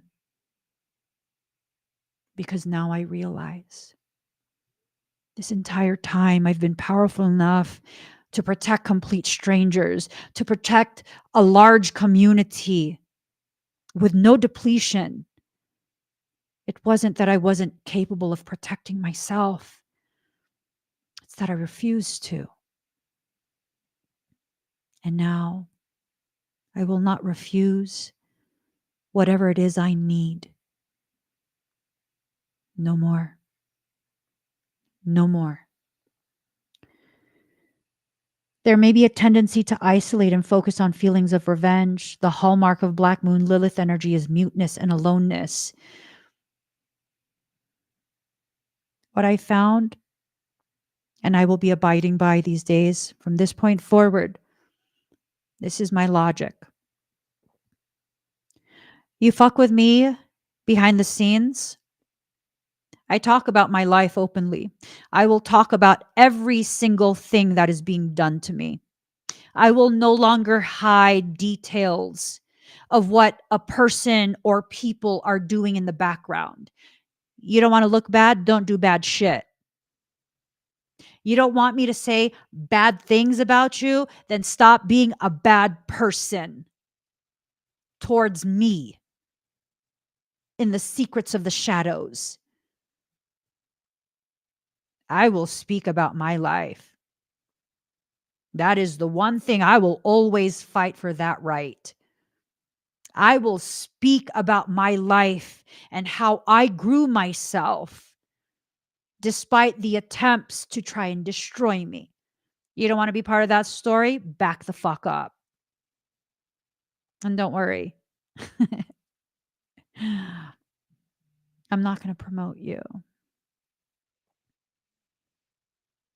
You won't have the glory of your name being part of my diary. But everyone will know who you are. They will know. They will figure things out. They will know.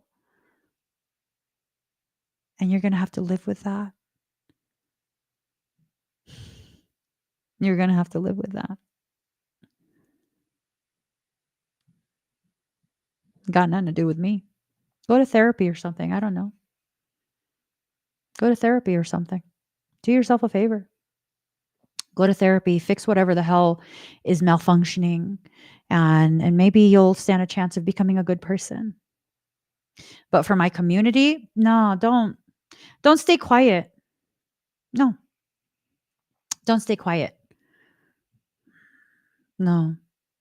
Speak openly about your life. Speak openly about your life. Oh, don't air out your dirty laundry, but it's my house, my yard. Who are you to tell me what to do in my house and my yard? Right? Do what you need to do. And if someone wants you to stay quiet because they don't want anyone to know what they did to you, speak even louder. Speak loud and slowly. Enunciate the words as you tell your story. The hallmark of Lilith energy is muteness and aloneness. You don't have to do things alone. It's calling you out. You go mute and you try and do it alone, and then you get stuck there because you don't have someone to kind of give you a basis from which to see what's happening. You're so zoomed in, you're emotionally invested. That's a very hard circumstance to get yourself out of when those things are happening. Excuse me. Lilith is a subdued power and complicated magnetism. She remains awake while the rest of the world is asleep. She's the dark thoughts that enter our consciousness just before we fall asleep. Black Moon Lilith suggests female rebellion. She can represent an angry mother, an enemy, or an embittered woman, or even a stalker or scorned woman. Bring all the bitches. I don't give a fuck. Yeah. Embittered woman, a stalker, an enemy. I don't give a fuck. Y'all can all hold hands. I'm at a point where your fuck shit is not going to affect me, but you will open the door for me to affect you.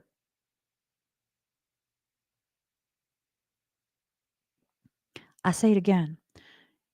Your fuck shit is not going to affect me, but you will be opening the door for me to affect you and every aspect of your life. I'm not talking about revenge. I'm talking about correction like you never seen. Ooh, my exact strategy. That's what it says. But it says 30 to 18% body fat over 50. Okay, boo. We'll watch you later. We'll watch you later. All right. Additional assistance inbound for you. Ooh, discover the assistance that can right some wrongs. Bitch. These are notifications coming in. These are confirmations, additional instructions given to you by soul. No, stop. Okay.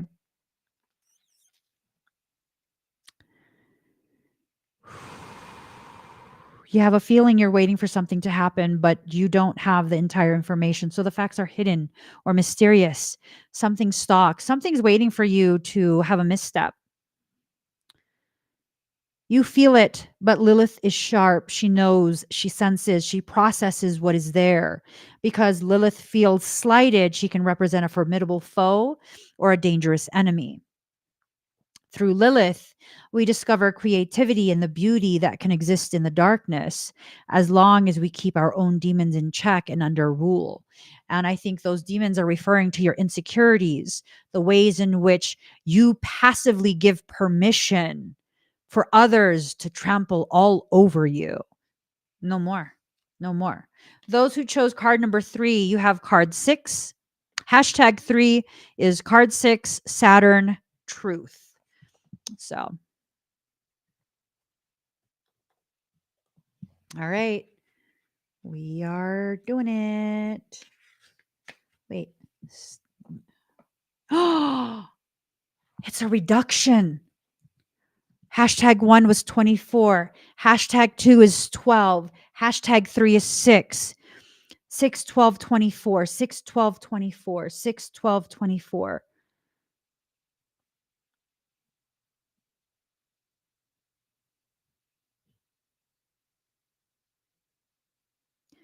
Six, 12, 24, 6, 12, 24. What does that mean?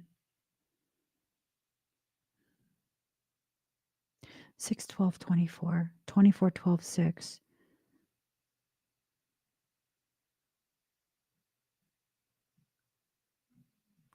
One possible meaning is that all of the ways in which you're fragmented, they're coming back together. They're coming back together. So you're going from 24 to 6, 6 being the number of receiving. 24, 2 is a number of guidance, 4 is a number of self. You're being guided. 2 plus 4 is 6. You're being guided to receive, right? Teresa. You got to be present for all the live streams right from the start, Teresa, because we need your input. Like, look at this.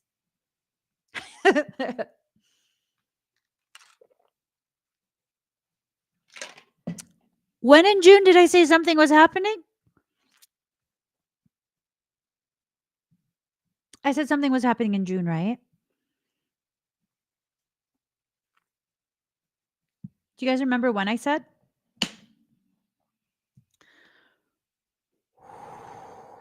Chills. I'm getting chills like a mofo right now. I don't know what's going on. I'm saying I don't know what's going on, but there's a lot of chills. I can't remember either. June 16.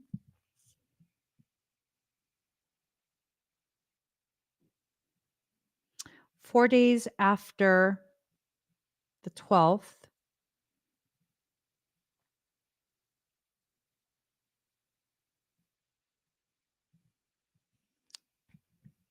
Eight days after the 16th. So it's still amplification. Rather than reduction, it's amplifying. Um,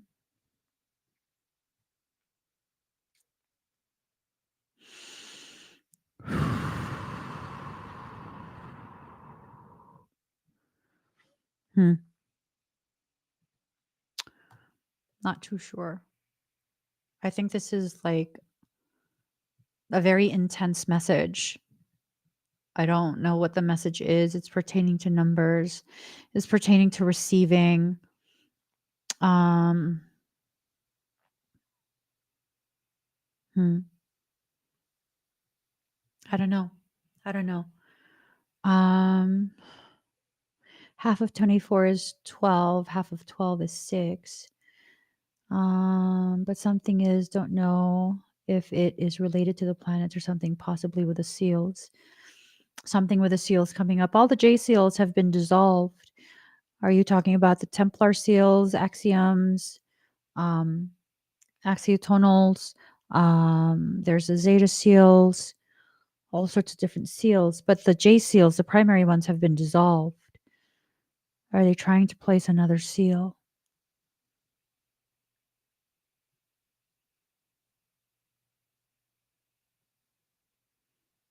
Okay, let's get back on track. Card number #3. Okay, #3. Saturn truth. As she has planted, so does she harvest. Such is the field of karma.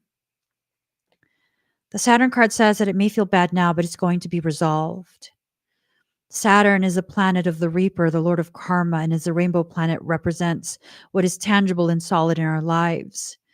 Okay. When this card presents itself, know that you're being challenged. It's time to make it or break it. Life may seem harsh and restrictive. You are facing an enemy who may be yourself.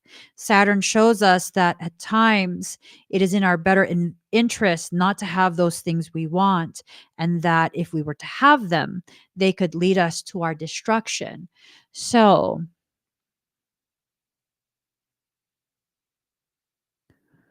oh, the 7 seals.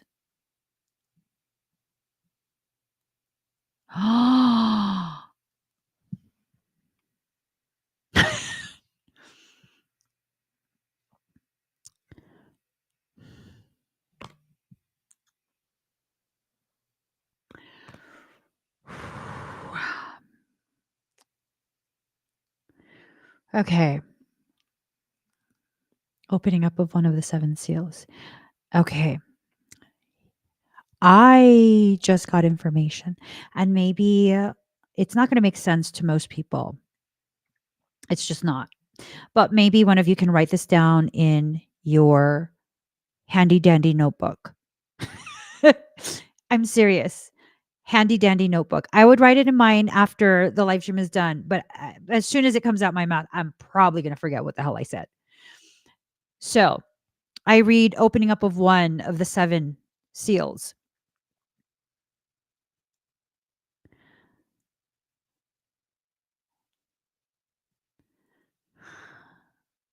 The octagonal tesseract is being opened. It's a subterranean chamber in Antarctica. It's already been documented. One of the seals is placed there. It's being opened. Flowers are growing in Antarctica. The return is imminent.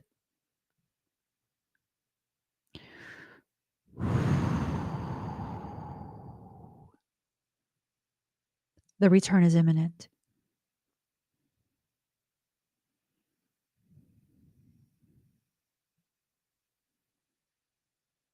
Hold on.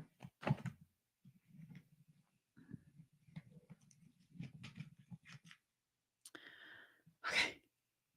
All right. All right.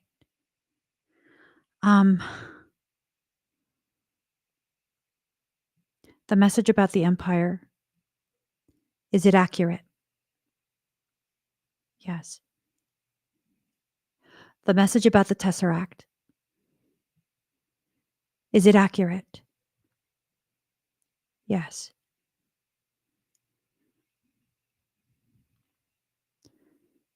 Was a confinement chamber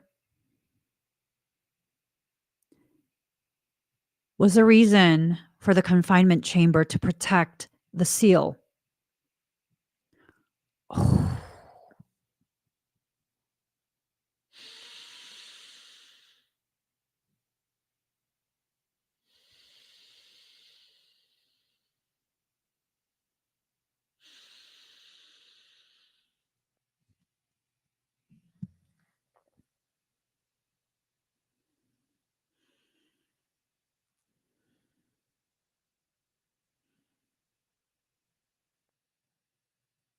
that was why.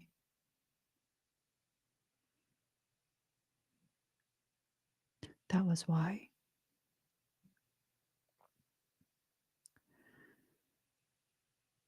That was the only point of entry left.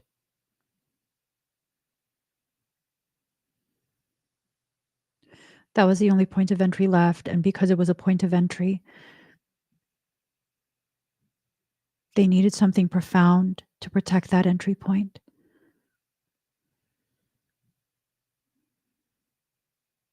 The biodome had to be completely hermetically sealed. We are in an hermetically sealed biodome.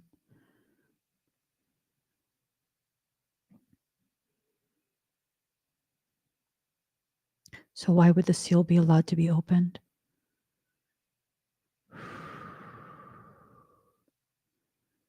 The phase locking is being undone.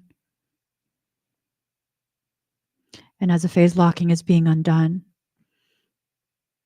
for those who have recalibrated, they will be allowed to reintegrate to the unknown worlds.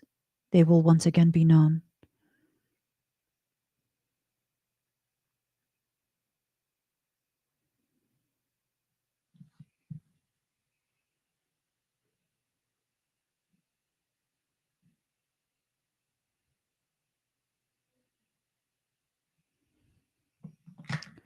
I got to finish this reading.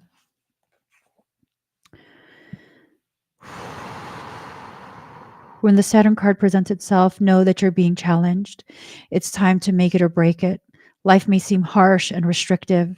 You are facing an enemy who may be yourself. Saturn shows us that at times it is our better interest not to have those things we want, and that if we were to have them, they could lead us to our destruction. If this is a time of sorrow or hopelessness, realize it's all about diligence, sticking to what you believe in, and adhering to your goals. This is a period in your life that emphasizes toughness and work.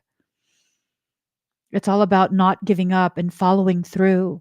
Saturn also deals with power and control, meaning law enforcement and the military. You may have encounters with law enforcement at this time. Do watch for that possibility. If it is, though, you'll need to play by the rules and do what is thought correct or expected. We are talking about conventions here. Any rallying against authority or tradition will not serve you well at this moment. Be careful about what you partake in, either through posts, reposts, or things that you write or state verbally on the internet. They are seeking the quantum neurodivergence. The quantum divergence. They're the key to what happens when the seal is opened. If there is enough quantum divergency, the phase lock immediately dissolves.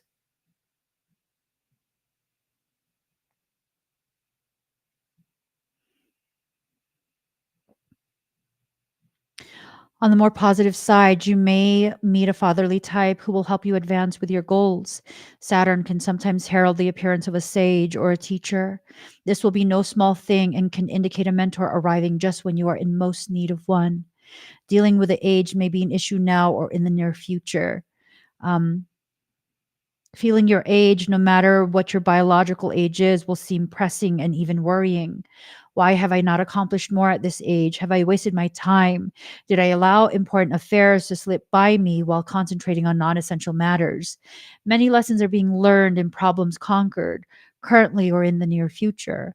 The gift of Saturn is keeping you on your path, helping you face parts of your life you may dread, but simply must fulfill. They are your contracts towards more solid achievements and a better life. Circumstances may be harsh for a while, but believe your sacrifices to be worth it. It's a good time to be diligent and not rush anything. Whatever you are asking about is likely to take considerable time and not come about too quickly. Keep at it. For those who chose number 3, keep at it. There's a high probability you're a neurodivergent. And there's also a high probability you are a quantum neurodivergent. It's not that you have to hide yourself. It's that you have to be careful of who you present this factuality to.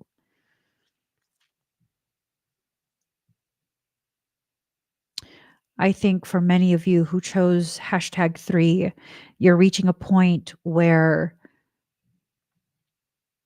the totality of your gravity, your worth, your purpose, it's about to be presented. You're entering into a place of, or a part of your journey where you're coming of age. This is your coming of age story.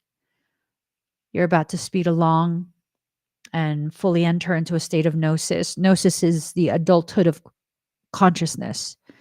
Gnosis is when you and your human portion of your consciousness enter into an awareness that you are more than just human. A man made of harmonic universe. You are more than the Atman.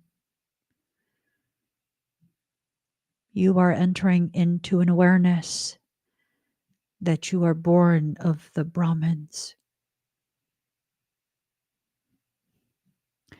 I hear the term blue flame yanas. There will be some who will be awakening to the reality that they come from a lineage, a celestial lineage that is so intense. So intense. The purpose you carry inside of you is a type of purpose that shifts the gravity of the world. This is why you do not fit in. This is why you have found for most of your life you are barely tolerated. This is why you consistently have conflict with others and their jealousy is always focused on you, keeping you anyways. Don't let them stop your process. Instead, allow them to trigger the continuation. Allow their actions to be the impetus for an increase in your fuel. Do you know how hot the fire burns when the fuel you use is righteous rage? Not directed at someone. Instead, hyper focused on a singular objective, fulfilling your destined duty, your destined purpose, regardless of whether you know what that is or not, or how it plays out and who's involved and where you end up. All of that is irrelevant.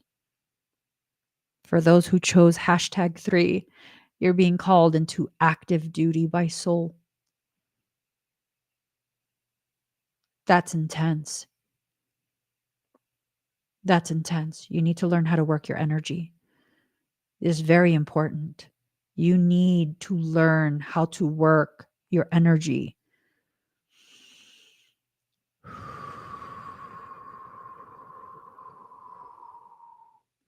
Things are going to massively shift. I got to get going. So, really quick, so much downloads, so much downloads. I'm going to have this weekend, I believe it is, the Morphogenetic Fundamentals Workshop. This is where I teach you Aura Spectra Bioregenesis. My system is called Kokoro 33. Aura Spectra Bioregenesis is a celestial system that has not been shared on Earth since before written time. This is a system that predates the hybridization program that resulted in humans. The world is ready to learn. I also will be having a black magic revocation workshop. This is where I teach you the techniques from Aura Spectra Bioregenesis to undo the effects of black magic on your life. People doing things to you, all of that. You have to undo it. You can fight black magic with human techniques.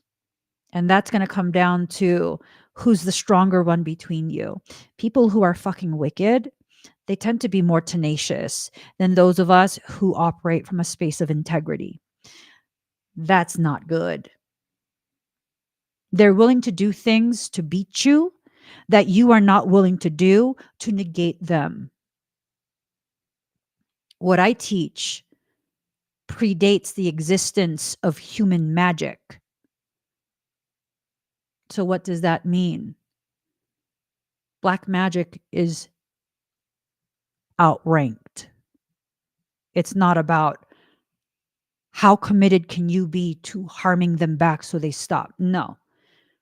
It's simply about knowing the techniques and undoing the intentions. This goes down to core code. Do you guys understand how many people have tried to unalive me using black magic? Fucking dumbasses. I swear to God, y'all lucky I have integrity. If I wanted to fuck your ass up for doing that, I absolutely could. But am I like that? No. I like to do that kind of stuff. That's ugly. This is very ugly.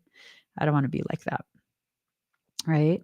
So with a black magic revocation, um, that's the fundamentals of how to protect yourself from all of these baby witch tactics that people are learning on social media. There's a lot of vindictive people, a lot of vindictive people, and they're vindictive for reasons that don't even apply to you. But the fact that they're targeting you, that's all you need to be concerned about. It doesn't matter why they're wounded. What matters is that you secure your space. So this is me teaching you how to secure your space from black magic. To date, I believe I've had at least, there might be more that I have forgotten about, but I've had at least 3 attempts by 3 different folks to cause cardiac arrest. I'm still here, bitches. I am. I'm still here. Heart's good and healthy. Why? Because fuck you and your human shit. You will never override my divine purpose. I'm stuck in this spot for a very long time. A very long time. Not going to work. I would suggest, though, why don't you just petition God? Be like, God, I really just don't like her. Can you just like take her out? And I'd be like, God, seriously, can you just like approve this request? Could you just let me go home? It's nice at home, but I don't want to leave my kids. Yeah, no, I'm not tripping. Mm.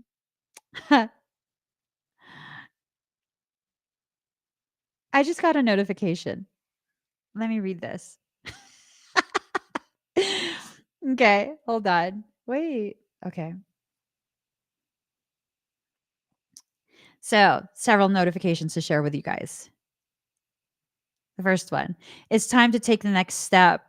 If you didn't get this earlier, please accept my apologies. Someone's trying to apologize because now they're realizing they can't handle you. Their actions will tell you if they're genuine. And then the next notification, change happens when the pain of staying the same is greater than the pain of change.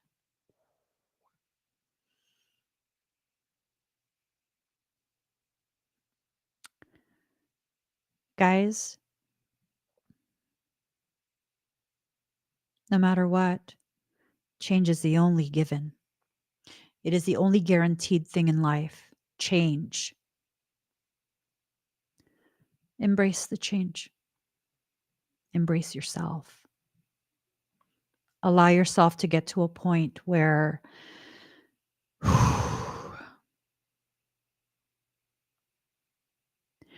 you let yourself blossom. You cannot remain a tight bud forever. To do so would be to rob yourself of the experience of the beauty that you are, the sweetness of your essence, your medicinal properties. All flowers have properties, magical ones, medicinal ones. Allow the change.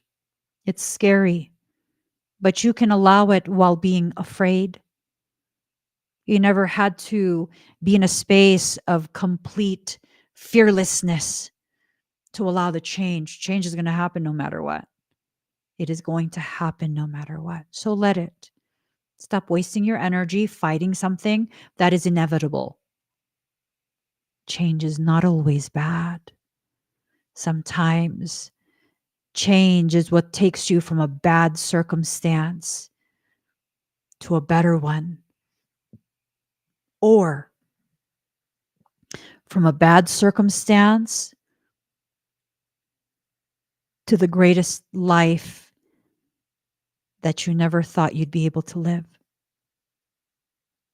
Let it happen. Let it happen. We're so accustomed to the ways in which we suffer and struggle, and we become afraid of allowing the changes. Sometimes you're made to suffer and struggle in order to make you so uncomfortable, you let go of the known and allow yourself to enter into the unknown. This unknown is a promise from soul. I was made so uncomfortable in my previous existence, within this lifetime. So uncomfortable. And I still held on to that identification of self that was not accurate. It limited me. It took me from my purpose. And so life had to make me so uncomfortable to the point where I was made homeless. And I still loved it. I did. It was fun to me. It was like an adventure. It was peaceful. I loved it. But it was at that point that I began to learn to let go. It was at that point that I began to just flow, and the fear began to subside. And then I was thrusted into my purpose, at least the early stages of it. And yeah, ugly things have happened, but it's in that ugliness that I was able to better define, understand, and accept how truthfully beautiful my life is. I've been entering into a deeper space of personal peace last couple weeks, and I find myself fighting it here and there, reverting back to a space of agitation, only to remind myself that there's really nothing that I need to be agitated about. And that this is just me working through the kinks, working through those spaces that maybe need a little more expansion, because those are the parts of me where the energy gets stuck. Again, because I'm afraid of the unknown. Your whole life is one big unknown. You cannot live afraid for your entire life, because that is not living. So just live. Everything's going to change anyways. Everything is going to change anyways, right? It's all in how you see it that determines the way you will experience it.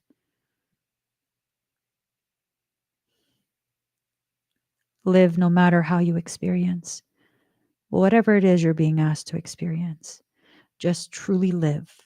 Okay? I got to go. Lots of downloads are smacking into my forehead, and I'm starting to feel extremely sleepy. So I must bid you all farewell. Please give this video a thumbs up. If you haven't already subscribed, please do subscribe. Turn on that notification bell. Join me when I'm live. If you haven't already, find me on TikTok. Find me on TikTok. I don't think I'm going live there tonight. We shall see. We shall see. Hi, Lori. You've been in my mind. You've been on my thoughts today. I hope everything is okay, Lori. But yeah, I'm going now. I gave you the face of challenging, like, what? No, I'm joking, guys. I gotta go. I love you guys. Go through your journey. Everything's gonna be okay. Um, and learn everything you need to learn. Life's about to change in very beautiful ways. Wait for that. Not the hardships, not the ugliness, not the fear. Always wait to be made aware of the beauty in everything you experience, because there's beauty even in the ugly parts. You just have to make it a point to find it. Love you guys. I'll see you again very